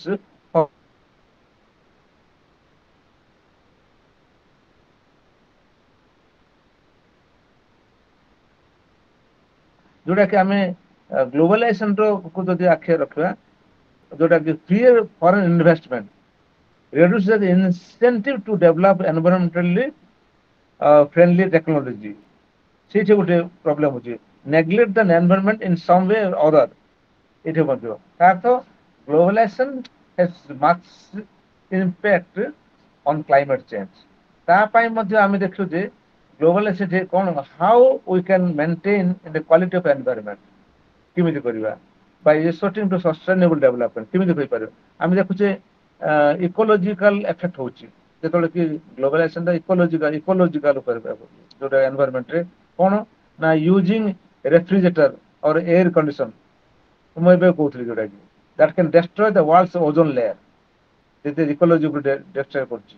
globalisation ତା କହନ୍ତି ଇକୋଲୋଜିକାଲ ଗ୍ଲୋବାଲାଇଜେସନ। ଆମେ ୟୁଜ କରୁଛେ ଫାର୍ଷ୍ଟ ହଉଛି using refrigerator or air conditioners that can destroy the world's ozone layer ଏଇଟା ଗୋଟେ। ସେକେଣ୍ଡ ରିଜନ ହେଇପାରିବ ଯୋଉଟା କି running automobiles for unlimited felling of trees can destabilize the world's climate change। ଗୋଟେ ହଉଛି ଅଟୋମୋବାଇଲ୍ସ ଅନଲିମିଟେଡ ଫେଲିଂ ଟ୍ରି ଗଛ କଟା ହବ ଡିଫରେଷ୍ଟେସନ ହଉଛି ଲୋକମାନେ ୟୁଜ କରୁଛନ୍ତି ଘରେ ପ୍ରତ୍ୟେକ ଘରେ ଥିବେ ପ୍ରତ୍ୟେକ ପିଲାଙ୍କ 5 ଜଣ ଅଛନ୍ତି 5 ଜଣଙ୍କ ଗାଡି ଥିବ 5 ଜଣଙ୍କର ପ୍ରତ୍ୟେକ ରୁମ ରେ ମଧ୍ୟ ରେଫ୍ରିଜରେଟର ଲାଗିଥିବ ଏସି ଲାଗିଥିବ ଏସି ଏୟାର କଣ୍ଡିସନର ରେଫ୍ରିଜରେଟର ଥିବ। ଏ ଯୋଉ ୟୁଜ କରାହଉଛି ଏଇଥିପାଇଁ ହୁଏ ଏଥିପାଇଁ ହୁଏ ଯୋଉଟା କି ଆମର ଇକୋଲୋଜିକାଲ କହିବା କଜେସ ଏଇ ଯୋଉ କାରଣ ଯୋଗୁ ଏ କାରଣ ଯୋଗୁ ଆମର କ୍ଲାଇମେଟ ର ଉପରେ ଏଫେକ୍ଟ କରୁଛି। ସେମିତି using A persistent organic compounds like DDT in India that can mean the life-threatening pollution for human beings ଏଠି ମଧ୍ୟ ସେମିତି ଆ ପାଇଁ ମଧ୍ୟ ଏଇ ଯୋଉ ଲାର୍ଜ ଡିଷ୍ଟ୍ରିବ୍ୟୁସନ ଇକୋସିଷ୍ଟମ ହଉଛି ତା ପାଇଁ ରିପୋର୍ଟ ଗୋଟେ ଅଛି ରିପୋର୍ଟଟା ମୁଁ ପଢି ଦଉଛି ୱାର୍ଲଡ ଡେଭଲପମେଣ୍ଟ ରିପୋର୍ଟ 2003 ରେ ରିପୋର୍ଟଟା ଅଛି। ଏ ରିପୋର୍ଟରେ ଦେଖିଛି କଣ କଣ ହେଇଛି 3/4 of all fish stocks are being exploited। Report ଅନୁସାରେ କହୁଛି ଯେ 3/4 of all fish stocks are being exploited କାହିଁକିନା ଏଠି ଏଫେକ୍ଟ କରୁଛି ଯୋଉ ମାଛ ଗୁଡାକୁ। ତାପରେ ୱାର୍ଲଡସ୍ କୋରାଲ ରିଫ୍ସ ଡ୍ୟାମେଜ ହେଉଛି 16% ୱାର୍ଲଡସ୍ କୋରାଲ ରିଫ୍ସ ଯୋଉଟା କି ସମୁଦ୍ରରେ ଅଛି ସେଗୁଡାକ ମଧ୍ୟ ନଷ୍ଟ ହେଇଯାଉଛି କାହିଁକିନା ଏଇ କାରଣ ଯୋଗୁଁ ପଲ୍ୟୁସନ ଯୋଉ ହଉଛି ବ୍ଲିଚିଂ ପାଉଡର ପଲ୍ୟୁସନ ଯୋଉଟା ଲେଖା ହେଇଛି କୋରାଲ ରିଫ୍ସ ଆମେ ଯୋଉ ଇଣ୍ଡଷ୍ଟ୍ରିଆଲ ୱେଷ୍ଟ ଯାକ ଯାଉଛି ସମୁଦ୍ରକୁ ସେଇଠି ଏଇଠି ଯୋଉ ଷ୍ଟାଟିଷ୍ଟିକ୍ସଟା ୱାର୍ଲଡ ଡେଭଲପମେଣ୍ଟ ରିପୋର୍ଟଟା ଏଠି ଅଛି ତମେ ଯଦି ସେ ତମକୁ କରିଥାନ୍ତି ଜଣା ପଡିବ ତମ ପାଖରେ ବହି ଅଛି ମୁଁ ନହେଲେ ମୋ ପାଖରେ ଏହାର ନୋଟଟା ମଧ୍ୟ ବହିଟା ଅଛି ତମକୁ ଦେଖେଇଥାନ୍ତି ହେଲା। ସେଇଥିପାଇଁ ହାଉ ଟୁ ଫେସ୍ ସେଇଠି ଯୋଉ ଦେଇଛି 60% ସେମିତି ଏଠି ଜଣା ପଡୁଛି how to face challenges of climate change ଆମ ଦରକାର ଆମର ଗ୍ଲୋବାଲ କୋଅପରେସନ ଦରକାର it is developed countries developing countries and developed countries they should cooperate each other and they should follow the rules and regulations ଯେତେ ଯାହା ହଉଛି ସେଠି ଯାହା ହଉଛି ସେ ରୋଲ ଅଫ ୟୁଏନ ର ରୋଲ ମଧ୍ୟ ଅଛି ସେଠି ଯେତେ ପ୍ରୋଟୋକଲ ହେଇଛି ମଧ୍ୟ କିଏ ମାନୁନାହାନ୍ତି କାଇଟୋ ପ୍ରୋଟୋକଲ ହଉଛି କେତେ ପ୍ୟାରିସ କନଫରେନ୍ସ ହେଇଛି ଯାହା ହେଇଛି କିନ୍ତୁ ମାନୁନାହାନ୍ତି ତଥାପି ଆମେ we have to there should be a world cooperation and implementation rules ମଧ୍ୟ ଲୋକ ଜାଣିବାର ଆମେ ନିୟମକୁ ମାନିବାନି କୋଉ ଦେଶ ମାନୁନାହାନ୍ତି ସେଇଟା ମଧ୍ୟ ଆଉ ମେଥଡ୍ସ ଅଫ ମିଟିଗେସନ କେମିତି ହେଇପାରିବ କଣ ଏ ଦରକାର ସେଠି ଯେମିତି କନଭେନସନ ହେଇଥିଲା UN convention on protection of ozone layer in Vienna 1985 Vienna ରେ ହେଇଥିଲା ଯୋଉ convention on the protection ozone layer କୁ ଉପରେ ରେଫ୍ରିଜରେଟର କମ ୟୁଜ କର କିମ୍ବା ଏସି କମ ୟୁଜ କର ସେଟା ଓଜୋନ ଲେୟର ଡିସ୍କସନ ହଉଛି କେବଳ କଥା ରହିଯାଉଛି କିନ୍ତୁ କାର୍ଯ୍ୟକାରୀ ହଉନି ପ୍ରତ୍ୟେକ ରୁମରେ ପ୍ରତ୍ୟେକ ଘରେ ଯଦି ପଇସା ଅଛି ସେମାନଙ୍କ ଘରେ ଗୋଟେ ଗୋଟେ ଟିଭି ଏସି ଲାଗିଥିବ ରୁମ ଜାଗାରେ ତା ଅର୍ଥ କଣ ହଉଛି ସେଠି ଆମେ ତ ଏନଜୟ କରୁଛେ କିନ୍ତୁ କ୍ଲାଇମେଟ ଉପରେ ଏଫେକ୍ଟ ପଡୁଛି ତାପରେ ହେଇଥିଲା କିଏ କନଭେନସନ ଟା କିଏ ମାନୁନାହାନ୍ତି UN convention on protection of ozone layer in Vienna ଅଷ୍ଟ୍ରିଆର କ୍ୟାପିଟାଲ ଭିଏନା 1985 ରେ ସେମିତି ମଣ୍ଟ୍ରିଲ ପ୍ରୋଟୋକଲ 1967 ଲଣ୍ଡନ ପ୍ରୋଟୋକଲ ଯୋଉଟା ସିଏଫସି ସିଏଫସି ପାଇଁ ଲେଭେଲ ସେଟା 1997 ହେଇଥିଲା କିନ୍ତୁ କୌଣସି ରିଜଲ୍ଟ କେମିତି ଆମେ ଓଜୋନ ଲେୟର ରେ ଯାହା ଦେଖୁଛେ ସ୍କିନ୍ କ୍ୟାନ୍ସର ହଉଛି ସ୍କିନ୍ ର ମାନେ କ୍ୟାନ୍ସର ପାର୍ଟିକୁଲାରଲି ସେଇଠି ଏଇଟା ହଉଛି ଫାର୍ଷ୍ଟ ୟୁନିଟ୍ ଏଇ ଯୋଉ ଗୁଡାକ ଯୋଉ ଅଛି ସେକେଣ୍ଡ ୟୁନିଟ୍ ରେ ମୁଁ କହୁଥିଲି ସେକେଣ୍ଡ ୟୁନିଟ୍ ରେ ଯୋଉଟା କି ପିଓରଲି ନ୍ୟାଚୁରାଲ ର କାରଣ ହଉଛି lake of what are the reasons for natural calamities ଆମେ ଦେଖିବା ଲେକ୍ ଅଫ ପ୍ରିପେୟାର୍ଡନେସ୍ ଆମେ ପ୍ରିପେୟାର ହେବାନି ଆମେ ଜାଣିବାନି ତାର ପ୍ରିପେୟାରନେସ୍ କିନ୍ତୁ ଆମକୁ ଫାଇଲିନ ଟା ଯୋଉ ସେକେଣ୍ଡ ଟାଇମ 2012 ରେ ହେଲା ଯୋଉ ଫାଇଲିନ ଟା ଆମକୁ ସଜା କଲା ସେ ଗଭର୍ଣ୍ଣମେଣ୍ଟ ଯିଏ ଥାଉଛି ଥାଉ ସେଟା ସଜା କଲା ସେଇଟା ପ୍ରିପେୟାରନେସ୍ କିନ୍ତୁ 1999 ରେ ଯୋଉ ହେଇଥିଲା ସୁପର ସାଇକ୍ଲୋନ ସେଇଟାକୁ ଆମେ ସତର୍କ ହେଇନଥିଲୁ ସେଥିପାଇଁ ନ୍ୟାଚୁରାଲ କାଲାମିଟିସ ର ରିଜନ ହଉଛି lake of system government system ସିଏ କଣ ସଫିସିଏଣ୍ଟ ୱାର୍ଣ୍ଣିଂ ଦେବା ପାଇଁ ଏବେ ଯେମିତି ଇଭାକୁଏସନ ଯଦି ବର୍ଡର ଉପରେ ଜାଣିଥିବୁ ୱାର ହଉଛି ୱାର ପାଇଁ ସଜାଗ ହଉଛି ସେ ବର୍ଡର ଏଲଓସି ଉପରେ ଲାଇନ ଅଫ କଣ୍ଟ୍ରୋଲ ଉପରେ ସେଠି ବମ୍ବିଂ ହଉଛି ଜାଣିଥିବ କି ନାଇଁ କି ତମ ମାନେ ସବୁ ତ ଦେଖିନଥିବ ମୋର ଗୋଟେ ଇଣ୍ଟରଭ୍ୟୁ ଟା ଥିଲା ଏ ଉପରେ ପାର୍ଟିକୁଲାରଲି ଏ ଯୋଉ ୱାର ଉପରେ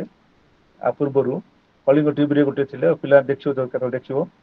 ମତେ ପଚରା ହେଇଥିଲା ଯେ I was in defense forces once upon a time ସେଇଠି ମୁଁ ଥିଲି and I was posted in the line of control extreme line of control the Tangdar sector ସେଇଠି ମୁଁ କହିଛି ମଧ୍ୟ ମୁଁ ଯାହା କହିଛି ତାର ପୁରା ଠିକ ଏବେ କାମ ହଉଛି ତମେ ଯଦି ଦେଖିବ ୟୁଟ୍ୟୁବରେ ଦେଖିପାରିବ ସେଟାକୁ ଦେଖିବ ଯଦି କିଏ ଚାହୁଁଛ ସେ ଯାହା ମୁଁ କହିଥିଲି ଯାହା ଯେମିତି ଟେରରିଷ୍ଟ କ୍ୟାମ୍ପ ଉପରେ ଲଞ୍ଚ ପ୍ୟାଡ୍ ଉପରେ ଆଟାକ୍ କରିବା ଦରକାର ତାପରେ ପିଓକେ ଭିତରେ ଯିବା ତାପରେ କଣ ଯିବା ଯାର ସିକ୍ୱେନ୍ସ ମୁଁ କହିଥିଲି ଯାହା କହିଥିଲି ଦେଖିଥିବ ମୋର 8 ମିନିଟ ର ଟକ୍ ଟା ଥିଲା ମୋର ପଚରା ହେଇଛି ସେଇଠି ମୁଁ ଦେଖିଥିବ ତା ଅର୍ଥ ମୁଁ କହିଛି ଇଭାକୁଏସନ କଥା ମୁଁ କହିଦେବି ସେ ଯୋଉ ଏରିଆରେ ଥିଲି ସେ ଇଭାକୁଏସନ କାହିଁକି ନା ଆମକୁ ପ୍ରିପାରେସନ ଦରକାର ଆମକୁ ପ୍ରଥମରୁ ସଜାଗ ହବା ଦରକାର ଆମକୁ ଦରକାର ଯେମିତି କହିଲେ ଯେ ମକ୍ ଡ୍ରିଲ କଣ ସଜାଗ ହବାର ଅଛି ମକ୍ ଡ୍ରିଲ ଯଦି ଯୁଦ୍ଧ ହଉଛି ତାହେଲେ ଆମେ କେମିତି ଆମ ନିଜକୁ ବଞ୍ଚେଇବା ତାକୁ ମକ୍ ଡ୍ରିଲ ଯୋଉଟା ବାଜିଯିବ ସାଇରନ ବାଜିଯିବ ହବ ସେ ସବୁ ଡିଫେନ୍ସ ରେ ହୁଏ ଯାହା ବର୍ତ୍ତମାନ କାର୍ଯ୍ୟକାରୀ ଏବେ ସିଭିଲିଆନ ମାନଙ୍କୁ ଜଣା ପଡୁଛି ଏବେ କାହିଁକିନା ୱାର ହେଲା ଜଣା ପଡିବ ଯୋଉଟା କି ବ୍ଲାକ୍ ଆଉଟ୍ ହବ ରାତିରେ 71 ୱାରରେ ହେଇଥିଲା ସେମିତି ସେ ସମସ୍ତେ ଜାଣିଥିବ ସେଠି ମୋର କଥା this is lack of preparedness lack of system of sufficient warning ଦେବା ଦରକାର ସେକେଣ୍ଡ ହଉଛି ଥାର୍ଡ ହଉଛି ଲେକ୍ ଅଫ ଫ୍ୟାସିଲିଟିଜ ଆମ ପାଖରେ ଫ୍ୟାସିଲିଟି ମଧ୍ୟ ଥିବାର ଦରକାର ଫର କୁଇକ୍ ଆକ୍ସେସ ଫ୍ୟାସିଲିଟି ମଧ୍ୟ ଦରକାର ଆମେ ପହଞ୍ଚିବା ପାଇଁ ତାକୁ ସେ ଫ୍ୟାସିଲିଟି ମଧ୍ୟ ଦରକାର ସେଠି ତାହେଲେ ଆମେ ବୁଝିବା ଯେ ସତରେ ଏଇଟା ହେଇଛି ସେମିତି ଦେଖାଇଛି annual average number of people killed or affected over a period of 10 years 1987 to 96 ଦେଖ ଗୋଟେ ଷ୍ଟାଟିଷ୍ଟିକ୍ସ ଦେଇଛି ଏଠି ଦେଇଛି ବାଂଲାଦେଶ 44,000 people killed. Affected হচ্ছে দেখো affected দেখো 18 lakhs 57 কেতে 18 না 18 ଏଇଠି 18574,000 ବୋଧେ ହଁ ସେତିକି ମାନେ ଇଣ୍ଡିଆରେ ମଧ୍ୟ ହେଇଛି ତାର ଅର୍ଥ କେତେ ଏଫେକ୍ଟ ହେଇଛି ଦେଖ ଏ ଷ୍ଟାଟିଷ୍ଟିକ୍ସଟା ସେଥିପାଇଁ ଲେଖା ହେଇଛି the Asian countries are prone to natural calamities. Japan ଏମାନେ ସବୁଠୁ ନ୍ୟାଚୁରାଲ କାଲାମିଟି ଯୋଉ ଜାପାନ ସବୁବେଳେ ଏର୍ଥକ୍ୱେକ୍ ହଉଛି କାହିଁକି ହଉଛି ତାକୁ ଆଗକୁ ଆମେ ପଢିବା ଏର୍ଥକ୍ୱେକ୍ ଟା ସେ ଭିତରେ କେମିତି ତାପରେ ଲେଖା ହେଇଛି ଏଇଠି 10 latrine American countries affected 15 Asian countries affected ସେ ଭିତରେ କ୍ଲାସିଫିକେସନ ଲେଖା ହେଇଛି କ୍ଲାସିଫିକେସନ ନ୍ୟାଚୁରାଲ କାଲାମିଟି ଚାରିଟା କ୍ଲାସିଫାଇ କରାଯାଇଛି what are the calamities natural calamities could be broadly classified under following headings ଏଇଟା ସବୁଠୁ ଇମ୍ପୋର୍ଟାଣ୍ଟ ପରୀକ୍ଷାରେ କେବେ ଆସେ ମଧ୍ୟ atmosphere ଗୋଟେ ହଉଛି ହାଇଡ୍ରୋଲୋଜିକାଲ ଆଉ ଗୋଟେ ଜିଓଲୋଜିକାଲ ଆଉ ଗୋଟେ ବାୟୋଲୋଜିକାଲ ଚାରିଟା ହଉଛି ନ୍ୟାଚୁରାଲ କାଲାମିଟିକୁ ଚାରି ଭାଗରେ ବିଭକ୍ତ କରାଯାଇ ପାରିବ atmosphere ତା ଭିତରେ ରେନ୍ସ ଆସୁଛି ହେଲଷ୍ଟ୍ରମ ଆସୁଛି ୱିଣ୍ଡସ୍ ଆସୁଛି ଯୋଉଟା କି ପବନ ଲାଇଟନିଂ ଆସୁଛି ଯୋଉଟା କି ବିଜୁଳି ମାରୁଛି ଯୋଉଟା fog heat cold waves etcetera ଆଟମୋସ୍ଫିୟରରେ ଯୋଉଟା ବର୍ଷା ହଉଛି ହେଲଷ୍ଟ୍ରମ ଆସୁଛି ଷ୍ଟର୍ମ ଗୋଟେ ସେକେଣ୍ଡ ହେଲା ହାଇଡ୍ରୋଲୋଜିକାଲ ଯୋଉଟା କି ପାଣିରେ ହାଇଡ୍ରୋଲୋଜିକାଲ ଫ୍ଲଡ୍ ସି ସୋର ୱେଭ୍ସ ଯୋଉ କହୁଥିଲି ୱେଭ୍ସଟା କେମିତି ତାର ସମୁଦ୍ର ତରଙ୍ଗଟା କେମିତି କେତେ ସ୍ପିଡରେ ଆସୁଛି କେତେ ଉଚ୍ଚରେ ଆସୁଛି glacier avalanche glacier advances waterlogging ଏସବୁ ଯାକ ହାଇଡ୍ରୋଲୋଜିକାଲ କାଲାମିଟିସ୍ ପୁରା ନ୍ୟାଚୁରାଲ କାଲାମିଟିସ୍ ଆପେ ହବ ଆମେ କିଛି କହିବାର ନାହିଁ ସେଇଟା କରାହଉଛି କାହିଁକିନା ଆମ କ୍ଲାଇମେଟ ଚେଞ୍ଜ ହଉଛି ତାପରେ ଜିଓଲୋଜିକାଲ ଆସିବ earthquake volcanic eruptions ଯୋଉଟା କି volcanic eruption ଯୋଉଟା କି ଜ୍ୱାଳାମୁଖୀ shifting sands avalanches ବୁଝୁଛ କଣ avalanche ଅର୍ଥ ବରଫ ଖସଡା ଖସିବ ଯେତେବେଳେ କି କାଶ୍ମୀର ଭ୍ୟାଲିରେ ଯେତେବେଳେ ଯିବ ସେଠି ବରଫ ହଠାତ୍ ବରଫ ପଡିବ ତାକୁ avalanche କହନ୍ତି avalanches landslides ଯାଉଥିବ ପୁରା ଲ୍ୟାଣ୍ଡସ୍ଲାଇଡ୍ ହେଉଛି ପୁରା ସାଙ୍ଗେ ସାଙ୍ଗେ ଖସିବ ପୁରା ତାପରେ ଜିଓଲୋଜିକାଲ ପିଓରଲି ଏଇଟା ହଉଛି ପିଓରଲି ଜିଓଲୋଜିକାଲ ଏଇଟା ହେଇଛି ମଧ୍ୟ ଏଭାଲାନ୍ସ ଆଇ ଫେସ୍ avalanches ଆମେ ଯେ ଗଲାରୁ I faced landslides also when I was going towards Darjeeling in the year 1987 ଯେତେବେଳେ ଆମେ ମୁଁ ଯାଉଛି ପୋଷ୍ଟିଂ ଯେତେବେଳେ ଫାଷ୍ଟ ପୋଷ୍ଟ ଯାଉଛି ସେତେବେଳେ I am the witness ଦେଖିଛି ମୁଁ ଆମେ ସେ ଗାଡି ରହିଥିଲୁ ଇଭେନ୍ ହାଇଡ୍ରୋଲୋଜିକାଲ ତ 1999 ରେ ଯୋଉମାନେ ଜାଣିଛ କି ନାହିଁ ମୁଁ ଜାଣିନି ସେ ସମୟରେ ଯୋଉ ହେଇଥିଲା ସୁପର ସାଇକ୍ଲୋନ ଫେସ୍ କରିଥିଲୁ ଆମେ ସବୁ ସୁପର ସାଇକ୍ଲୋନ ଅବଶ୍ୟ ତମେ 2012 ଟା ପାଇଲେନଟା ଫେସ୍ କରିଥିବ କିନ୍ତୁ ସେଇ ପ୍ରକାର ଲାଇଟନିଂ ରେନ୍ ଏସବୁ ତାପରେ ଆସିଲା ଲାଷ୍ଟ ହଉଛି ବାୟୋଲୋଜିକାଲ ସିଭିୟର ଏପିଡେମିକ୍ସ ଯୋଉଟା କି ଆମେରିକା ପ୍ଲାଣ୍ଟସ୍ ଆନିମାଲ୍ସରେ ଫରେଷ୍ଟ ଫାୟାର୍ସ ନ୍ୟାଚୁରାଲ ହଉଛି ଏମିତି ହଉଛି ଏ ପ୍ରକାର so the natural calamities could be broadly classified into the following headings one ହଉଛି atmospheric ହାଇଡ୍ରୋଲୋଜିକାଲ ଜିଓଲୋଜିକାଲ ବାୟୋଲୋଜିକାଲ ଆମେ ଦେଖୁଛେ ଯେ ଆମେ ଯେତେବେଳେ ଷ୍ଟାଟିଷ୍ଟିକ୍ସ ନିଆଯାଇଛି ଏଠି ଏକ୍ସାମ ନ୍ୟାଚୁରାଲ କଲେଜରେ ଆମେ ଏର୍ଥକ୍ୱେକ୍ ଫେମାଇନ୍ ଡ୍ରଟ୍ ଫ୍ଲଡ୍ ଲ୍ୟାଣ୍ଡସ୍ଲାଇଡ୍ ଏସବୁ ଯାକ ଅଛି ତାର ତ ଏଇ ସେକେଣ୍ଡ ହଉଛି ଆମେ ଦେଖିବା ହାଉ ଗ୍ଲୋବାଲାଇଜେସନ ଫେସିଲିଟେଟେଡ୍ ଡେଭଲପଡ ପରସେଣ୍ଟ ଆମେ ବେଳେବେଳେ ଭାବୁଛେ ଗ୍ଲୋବାଲାଇଜେସନର ମେରିଟ୍ସ ମଧ୍ୟ ଅଛି ଆମେ ଖାଲି ଗୋଟେ ତାର ଡାର୍କ ସାଇଡଟା ଦେଖିବାନି ତାର ପାର୍ଟିକୁଲାରଲି ପଜିଟିଭ ୱେରେ ଦେଖିବା it improve the quality of life ଲୋକମାନଙ୍କୁ ବିଭିନ୍ନ ପ୍ରକାର ସୁବିଧା ମଧ୍ୟ ମିଳୁଛି ବିଭିନ୍ନ ପ୍ରକାର ଆ ଭିତରେ ମୁଁ ଦେଖେଇବି ଏବେ ଅସୁବିଧା ମଧ୍ୟ ଅଛି ସୁବିଧା ଅଛି access to amenities ବିଭିନ୍ନ facilities we get due to globalization and globalization also hampers the sovereignty of the country ସେମାନେ sovereignty ଆମର ସାର୍ବଭୌମତ୍ୱ ମଧ୍ୟ ଅସୁବିଧା କରୁଛି ଗ୍ଲୋବାଲାଇଜେସନ ଦ୍ୱାରା ଆମର ଅସୁବିଧା ମଧ୍ୟ ହଉଛି ଯେ ଏମିତି ଆସୁଛି ସମସ୍ତେ ସବୁ ଯୋଉଟା କି ଇକୋନୋମିକ ଗ୍ଲୋବାଲାଇଜେସନ ଆମେ କହୁଛେ ଆମେ ଯଦି କଲଚରାଲ ଗ୍ଲୋବାଲାଇଜେସନ ଦେଖୁଛେ ସେ କଲଚରଟା ସବୁ ଜାଗାର କଲଚରକୁ ଆମେ ଆଡପ୍ଟ କରୁଛେ ଆକ୍ସେପ୍ଟ କାହିଁକିନା ସେ ଚାଇନିଜ सॉन्ग हो कि चाइनीज लाइफस्टाइल हो कि फॉरेन वेस्टर्न कल्चर हो आम एडप्ट कर कहीं दैट इज ए ग्लोबलाइजेशन से that is cultural globalization Pepsi हो जीन ये सब विभिन्न प्रकार आम लाइफस्टाइल को एडप्ट करते ये आम देखो we are concern with the economic globalization. So particularly the poor countries suffer due to natural calamity. Particularly most of the time you facility नहीं ସେଇଠି ତାଙ୍କ ଦେଖାଯାଇଛି ଯାହା ଆମେ ନ୍ୟାଚୁରାଲ କାଲାମିଟି ଯୋଉ ଷ୍ଟାଟିଷ୍ଟିକ୍ସ କହୁଛି ସେମାନେ ଦେ ସଫର ଏ lot 95% of death among 66% of the world population and they suffer of agricultural laborers and small farmers ସେଇଠି even role of state to provide all facilities to the people why natural calamity all occurs କାହିଁକି ଆମେ ଦେଖିବା ଏଇ natural calamity ହେବା ମାନେ ହେବାର କାରଣ କ'ଣ why natural calamities occur first ଆମେ ଦେଖିବା location of dam in areas of high seismic activities ଯୋଉଟା କି ଯୋଉ ଜାଗାରେ ଡ୍ୟାମ୍ ତିଆରି ହଉଛି କିମ୍ବା ଆମେ ସେ କନଷ୍ଟ୍ରକ୍ସନ ରୋଡ ହଉଛି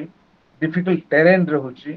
construction road in difficult terrain terrain माने जो आमे देखिया पॉलग्राम रो जेटा जो सेटा को टेरेन कहते माने इमिदि रास्ता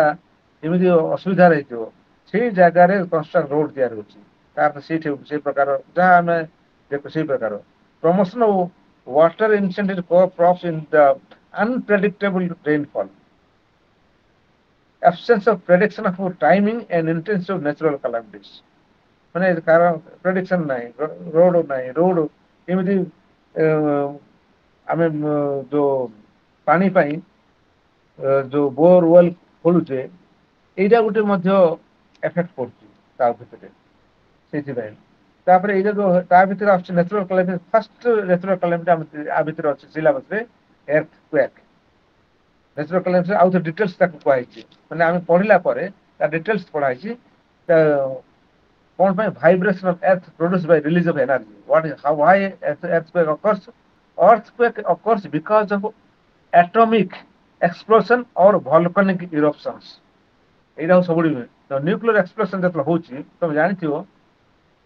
ଇଣ୍ଡିଆରେ ଯୋଉ ନ୍ୟୁକ୍ଲିୟର ଏକ୍ସପ୍ଲୋସନ ଦୁଇଥର ହେଇଥିଲା 1974 ରେ ଗୋଟେ ହେଇଥିଲା 1998 ରେ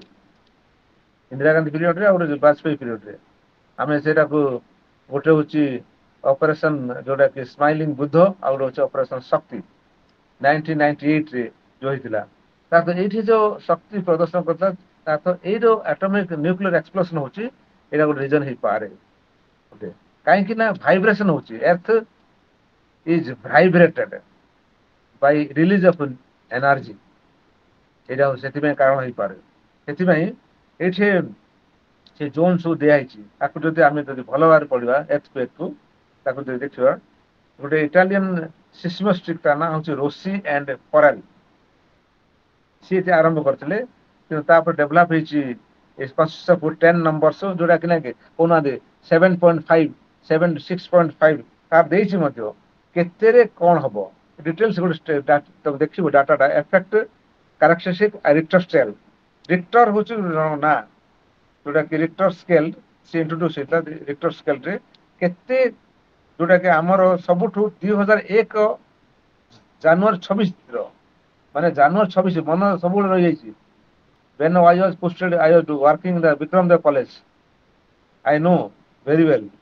2001 मसीहा जनवरी 26 दिन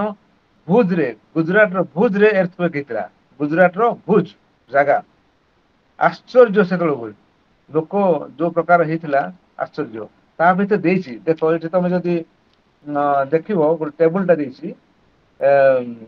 1 2 3 4 5 6 7 8 9 10 11 12 पर्यटन फास्ट हूँ एफेक्ट कैरेक्टरिस्टिक रिक्टर स्केल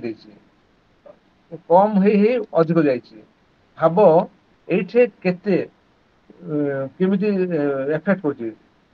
गोटे गोटे धीरे धीरे देखो detected by seismographs less than 2 3.5 noted by some people at rest माने noticed by some people at rest जने धीरे धीरे बसथिबो से समय जना पड़े ताको सेटा फिबेल गोटे इंस्ट्रूमेंटल फिबेल 3.5 रे ଧୀରେ ତାକୁ ଟିକେ ଟିକେ ଜଣା ପଡିବ। ତାପରେ similar to vibration of passing truck. Truck ଯେତେବେଳେ ଯାଉଛି ସେ ତାଙ୍କ ଭାଇବ୍ରେସନ ହବ। ଟ୍ରକଟା ଯେତେବେଳେ ଯାଉଛି ଭାଇବ୍ରେସନ ହବ। ତାକୁ 4.2 ରେ। ତାପରେ ଆଉ ମଡରେଟ ହବ ସେଟା ହଉଛି ସ୍ଲାଇଟ୍। ମଡରେଟ ହଉଛି felt indoors parked car rock. Car ଟିକେ ଇନଡୋରରେ ମାନେ କାର ପାର୍କିଂ ହେଇତ ଟିକେ ଲାଗିବ ଟିକେ ମଡରେଟ ଲାଗିବ। ଆଉ ସେଇଟା ହଉଛି 4.5 ରେ ଅଛି। ମୋଷ୍ଟ ସ୍ଲିପର୍ସ ୱେକଅପ୍ ଶୋଇଥିବ ହଠାତ୍ ଉଠି ପଡିବ। 4.8 ରେ ଜଣା ତାକୁ ଲାଗିବ ସେମିତି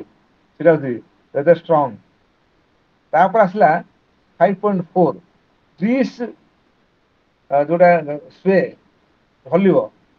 ଫର୍ଣ୍ଣିଚର ମୁଭ୍ସ ଫର୍ଣ୍ଣିଚର ଯାକ ମୁଭ୍ ହବ। କେତେ କ୍ଲିୟର ଦେଇଛି ଦେଖ ସେଇଠି। ଏଇ ପ୍ରକାର ହଉଛି ତାପରେ 5.4 ସେଟା ଅଛି। ଭେରି ଷ୍ଟ୍ରଙ୍ଗ ଅଛି ଜେନେରାଲ ଆଲଡ୍ରାମ। ଆଉ ଏଇଠି ଦେଇଛି ୱାଲ୍ସ କ୍ରାକ୍ ୱାଲ କ୍ରାକ୍ ହେଇଯିବ। କାନ୍ଥ ପୁରା କ୍ରାକିଂ ହବ 6.1 ରେ। ଆଉ ଡେଷ୍ଟ୍ରକ୍ଟିଭ ହଉଛି ପୁରା ୱିକ୍ ଷ୍ଟ୍ରକ୍ଚର ଡ୍ୟାମେଜ। ଷ୍ଟ୍ରକ୍ଚର ଟା ଯଦି ଡ୍ୟାମେଜ ହବ ଷ୍ଟ୍ରକ୍ଚର ଟା ଯୋଉ ଘର ତିଆରି ୱିକ୍ ହେଇଯିବ ଡ୍ୟାମେଜ ହେଇଯିବ। 6.5 ତାପରେ ଲେଖା ହେଇଛି ହାଉସ କଲାପ୍ସ 6.9 ରେ ଯୋଉଟା କି ଗ୍ରାଉଣ୍ଡ ରକ୍ସ। ତାପରେ ଆସିଲା ଯୋଉଟା କି ମେନି ବିଲ୍ଡିଂସ୍ ଡେଷ୍ଟ୍ରଏଡ ରେଜ୍ ଏସବୁ ତା ହଉଛି 7.3। ଆଉ କିଛି କହିବାର ନାହିଁ। ଡିଜାଷ୍ଟ୍ରିୟସ୍ ତାକୁ ଡିଜାଷ୍ଟ୍ରିୟସ୍।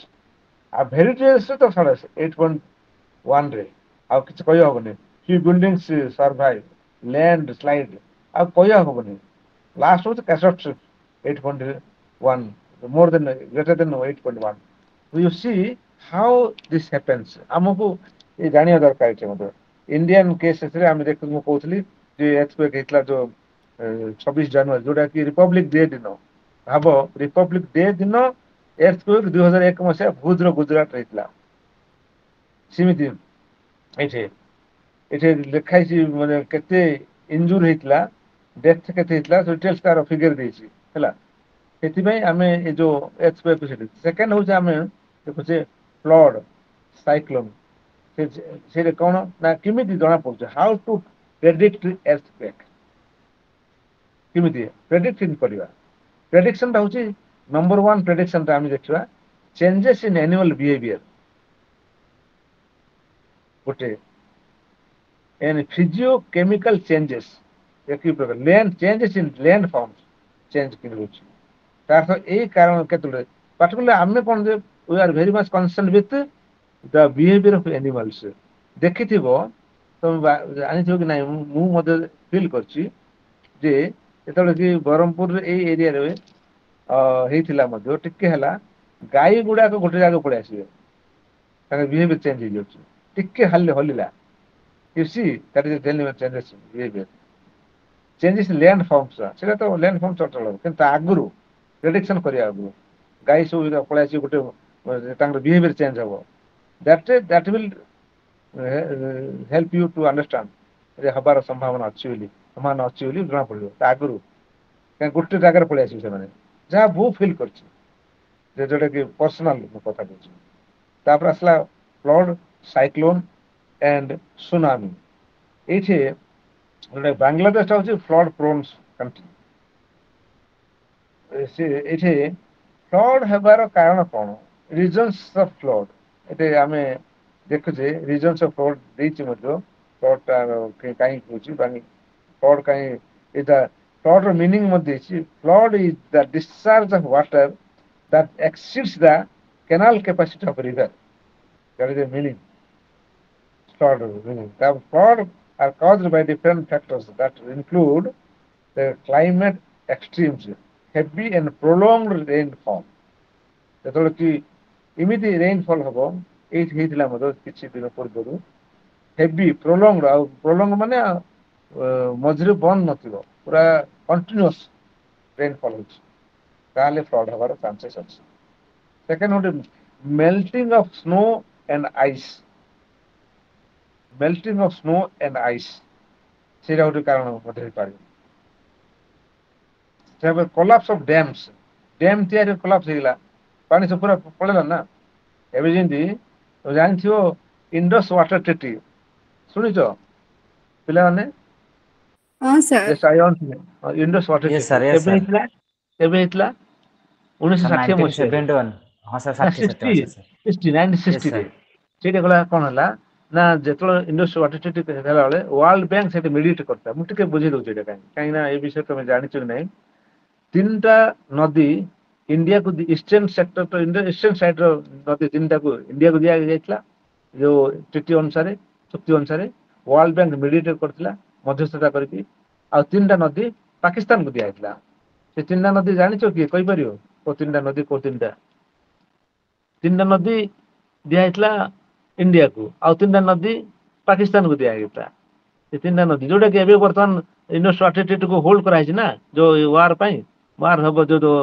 ପହଲଗାମ ଆଟାକ୍ ପାଇଁ, ତମେ ସବୁ ଜାଣିଥିବ ମଧ୍ୟ। ସାର୍ ଗୋଟେ ଚେନ୍ନାବ ଝେଲମ ସାର୍ ଆଉ ଗୋଟେ କଣ ମନେ ପଡୁନି। ନାଇଁ ନାଇଁ ତା ମନେ ରଖିବା ପାଇଁ ସିମ୍ପଲ ମୁଁ କହିଦଉଛି। RBS ଇଣ୍ଡିଆ ପାଇଁ, ICJ ହଉଛି ପାକିସ୍ତାନ, ଆଇସିଜେ ପାକିସ୍ତାନ, RBS ହଉଛି ଇଣ୍ଡିଆ। RBS ହଉଛି ରବି, ବ୍ୟାସ, ସତଲେଜ ହେଲା। ଆଉ ପାକିସ୍ତାନ ହଉଛି ଇଣ୍ଡସ୍, ଚେନାବ, ଝେଲମ। ICJ ଯୋଉଟା କି ଇଣ୍ଡସ୍ ଚେନାବ ଝେଲମ, ଇଣ୍ଡସ୍ ଚେନାବ ଆଉ ଝେଲମ ନଦୀ ଉପରେ ଆମର ଡ୍ୟାମ ତିଆରି ହେଇଛି, ଯୋଉଟା କି ଆମେ ତାକୁ ବନ୍ଦ କରିଦଉଛୁ, ବନ୍ଦ କରାହେଇଛି। ବର୍ତ୍ତମାନ ପାଣି ସବୁ ଯାଉନି ସିଏ, ଯଦି ଛାଡିଦେଲା ବନ୍ୟା, ବନ୍ୟା ମଧ୍ୟ କରିଦେଇ ପାରିବ ଇଣ୍ଡିଆର ପାଖରେ ଯେତିକି ଅଛି। ଭାବ ଏଇଟା ହଉଛି ଇଣ୍ଡସ୍ ୱାଟର ଟ୍ରିଟିର ହେଇଥିଲା। ସିମ୍ପଲରେ ମୁଁ କହିବାକୁ ଗଲେ, କିନ୍ତୁ because I have done research on this particularly and my paper has published in the world focus ଏଇଟା I will show you this ଯଦି ଦେଖିବ this is ଏଇଟା ଦେଖୁଛି ତମକୁ this journal my journal and this is I have it is published way and I will show you my article that this article ଲେଖା ହେଇଛି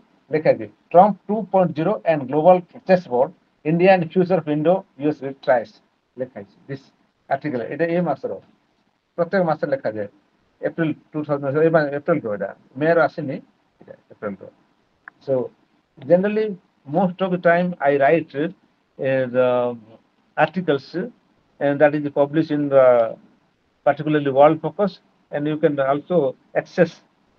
my name in the Google search କରିବେ you can search my name also Kishore Kumar Behera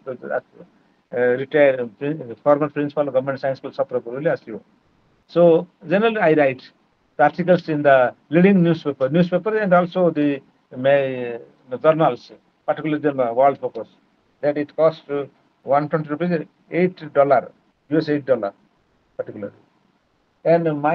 my specialization is international relation IR international but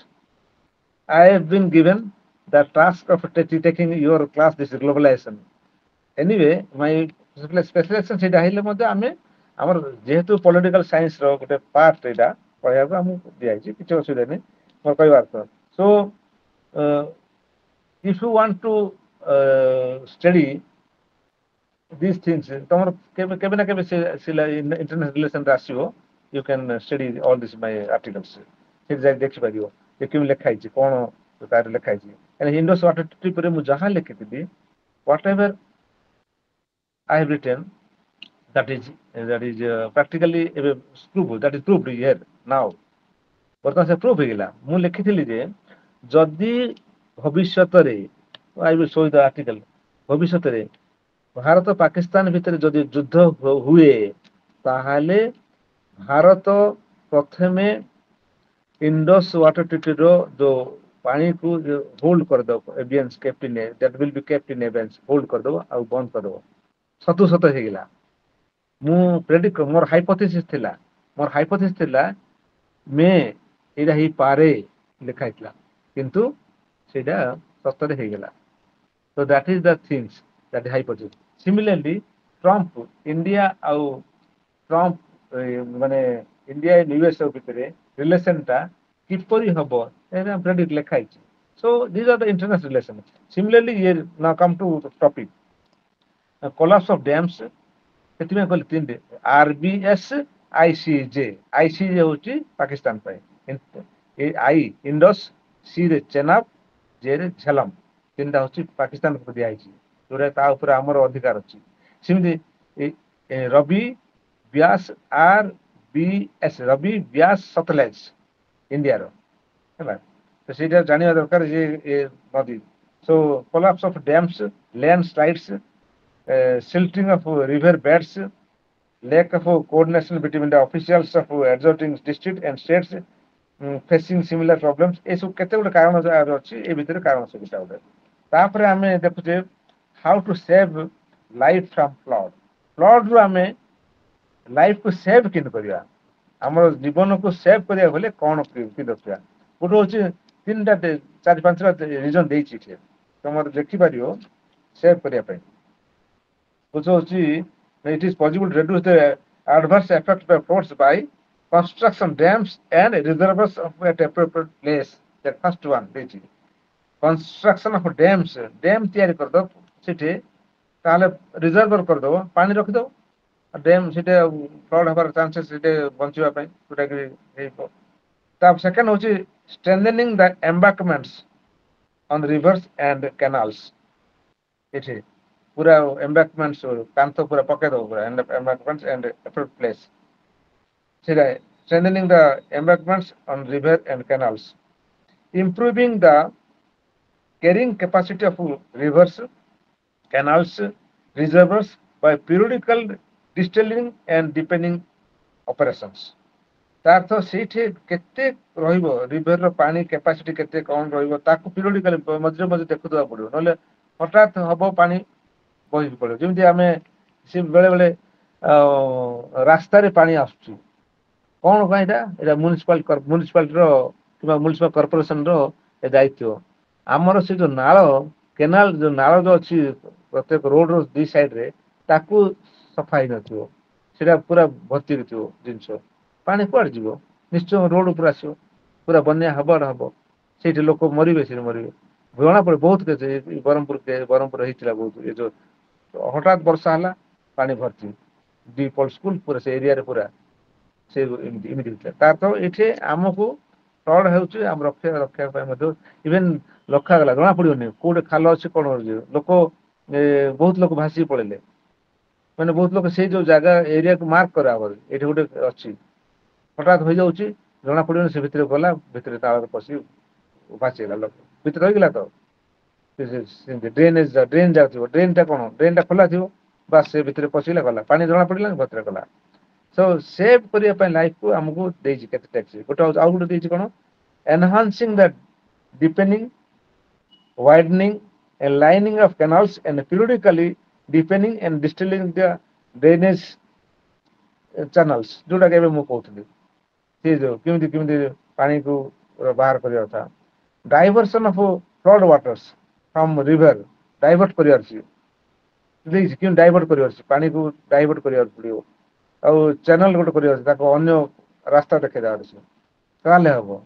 introducing flood plain management techniques ଏଇଟା ଗୋଟେ techniques use କରି flood plain management କେମିତି କରିବ ପାଣିକୁ ତା ବିଷୟରେ ରହିଛି ତାପରେ ପେପର ପ୍ରିପେୟାରିଂ ନ୍ୟାଚୁରାଲ ପଣ୍ଡସ୍ ପାଣି ରଖିବା ପାଇଁ ଗୋଟେ ପଣ୍ଡ ତିଆରି କରିବ ରିଜର୍ଭ କରିବ ଟ୍ୟାଙ୍କ ତିଆରି କରିବ ଏସବୁ ଯାକ କରିବ ରିମୁଭ୍ ଅବଷ୍ଟ୍ରକ୍ସନ କରିବ ଏଭଏଡ୍ କରିବ ମାନେ କେମିତି ସେଇ ହଉଛି ଏ ପ୍ରକାର ହଉଛି ଫ୍ଲଡ୍ କୁ ତାପରେ ଆସିଲା ସାଇକ୍ଲୋନ ଟା ବୋଧେ ତମର କ୍ଲାସ 5 ରୁ 7 ନେଇକି ଇଏ हाँ सर ଆଜ୍ଞା ଆଜ୍ଞା ସାର୍ 5 ରୁ 7 ଶୁଣ ଠିକ ଅଛି କାଲି ଆମେ ଆରମ୍ଭ କରିବା କାହିଁକି ନା ଏଇଟା ମୁଁ ଜଣା ପଡୁନଥିଲା ମୁଁ ଜଣା ପଡିଲା ଏଇଟାକୁ ସେଟିଂ କରିବାରୁ ସେ କାଲି ତମକୁ ପ୍ରତ୍ୟେକ ଦିନ 3-3ଟା ୟୁନିଟ୍ ପଢେଇବା 10ଟା ୟୁନିଟ୍ ମୋର ଅଛି ଦେଖିବା ତମକୁ କହିଦେଲି ତ ଇମ୍ପୋର୍ଟାଣ୍ଟ ଖାଲି ଜିନିଷ କହିଦେବି ଆ ଭିତରେ କେତେବେଳେ ତମକୁ ମନେ ରଖିବାକୁ ପଡିବ ଯେତେବେଳେ ସେଭ୍ କରିବା ତମେ ଫ୍ଲଡ୍ ସେଭ୍ ସେ ସବୁ ଲେଖିଦବ କିନ୍ତୁ ଷ୍ଟାଟିଷ୍ଟିକ୍ସ ଟା ହଉଛି ଇମ୍ପୋର୍ଟାଣ୍ଟ ମନେକର ଗୋଟେ ଏକ୍ସାମ୍ପଲ ଲେଖିବ ଯେ ଆନ୍ଧ୍ରପ୍ରଦେଶରେ ସାଇକ୍ଲୋନ ହେଇଥିଲା କେତେ ଲୋକ କଣ ହେଇଥିଲେ ପଚାରିଲା କିମ୍ବା କଣ ହେଇଥିଲା ସାଇକ୍ଲୋନ ବେ ଅଫ୍ ବେଙ୍ଗଲ 1970 ରେ ହେଇଥିଲା ଏସବୁ ଏକ୍ସାମ୍ପଲ୍ସ ଦେଇଛି କେତେ ଡେଷ୍ଟ୍ରୟ ହେଇଥିଲା କାରଣ ଏସବୁ ଷ୍ଟାଟିଷ୍ଟିକ୍ସ ଗୁଡା ଦେଇଛି ଇଭେନ ସବୁ ଦେଶ ଗୁଡାକ ଦେଇଛି ୟା ଭିତରେ ମୁଁ ଦେଖିଲି ଯେ ତାଞ୍ଜାନିଆରେ 110 କେତେ ଲୋକ ମରିଥିଲେ ଏଇ ଯେ ସାଇକ୍ଲୋନ ରେ ସବୁ ଡିଟେଲ୍ସ ଦେଇଛି ଇଣ୍ଡୋନେସିଆ, ଶ୍ରୀଲଙ୍କା, ଥାଇଲାଣ୍ଡ ଏସବୁ ଜାଗା କେତେ ଲୋକ କଣ ହେଇଥିଲା, ମାନେ ଆମକୁ ଯୋଉ ସୁନାମି କଣ, ସୁନାମିରେ କେତେ ଲୋକ ମରିଥିଲେ, ସୁନାମିର କନସେପ୍ଟଟା କଣ, ସୁନାମିର ଯୋଉଟା କି ୱେଭ୍ ଇନ୍ ଦ ଓସେନ୍, ମାନେ ୱେଭ୍ ଯେତେବେଳେ ଓସେନରେ ଏର୍ଥକ୍ୱେକ୍ ହଉଛି ସମୁଦ୍ରରେ କିମ୍ବା ଲେକ୍ ରେ ଜିଓଲୋଜିକାଲ ଇଭେଣ୍ଟ ହଉଛି ସେତେବେଳକୁ ତାକୁ ସୁନାମି କହୁ, ଜାପାନିଜ ନେମ୍ ସୁନାମି। ତମେ ଜାଣିଥିବ ଇଣ୍ଡିଆରେ ସୁନାମି ହେଇଥିଲା ଯୋଉଟା କି ତାମିଲନାଡୁରେ 2004 ମସିହାରେ ଇଣ୍ଡିଆରେ ହେଇଥିଲା।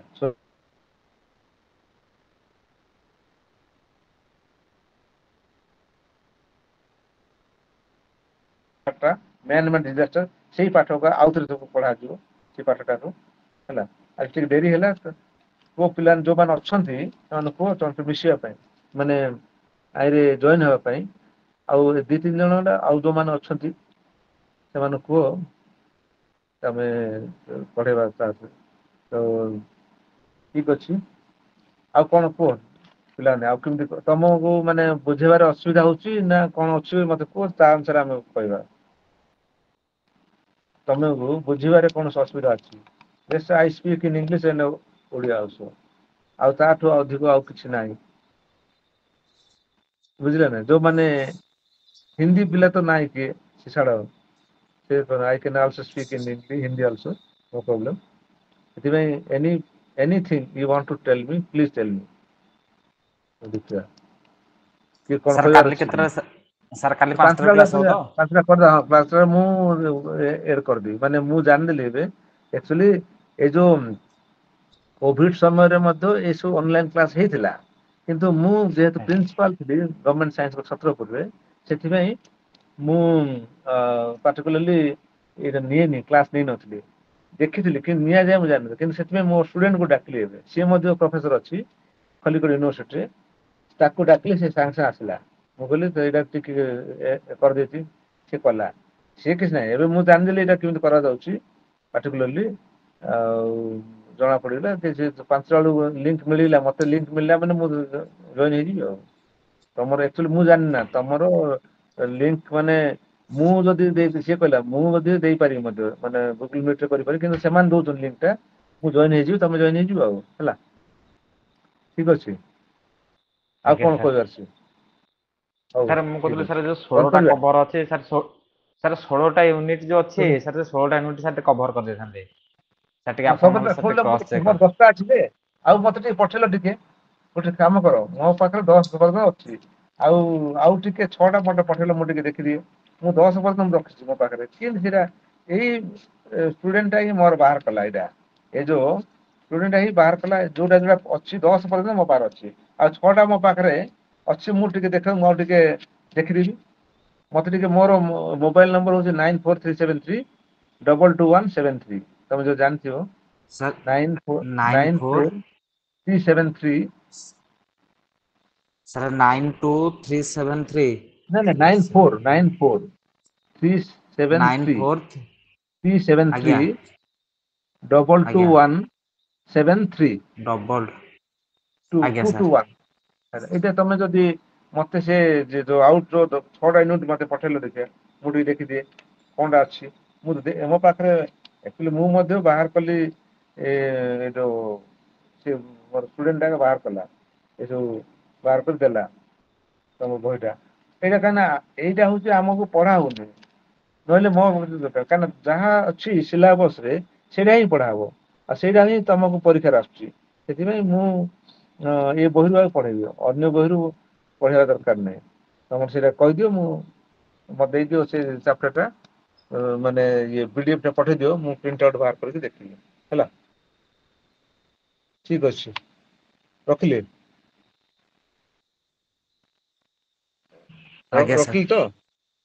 ହଉ ହଉ ଆଜ୍ଞା ଆଜ୍ଞା ସାର୍, ସାର୍ ସାର୍। ହଉ।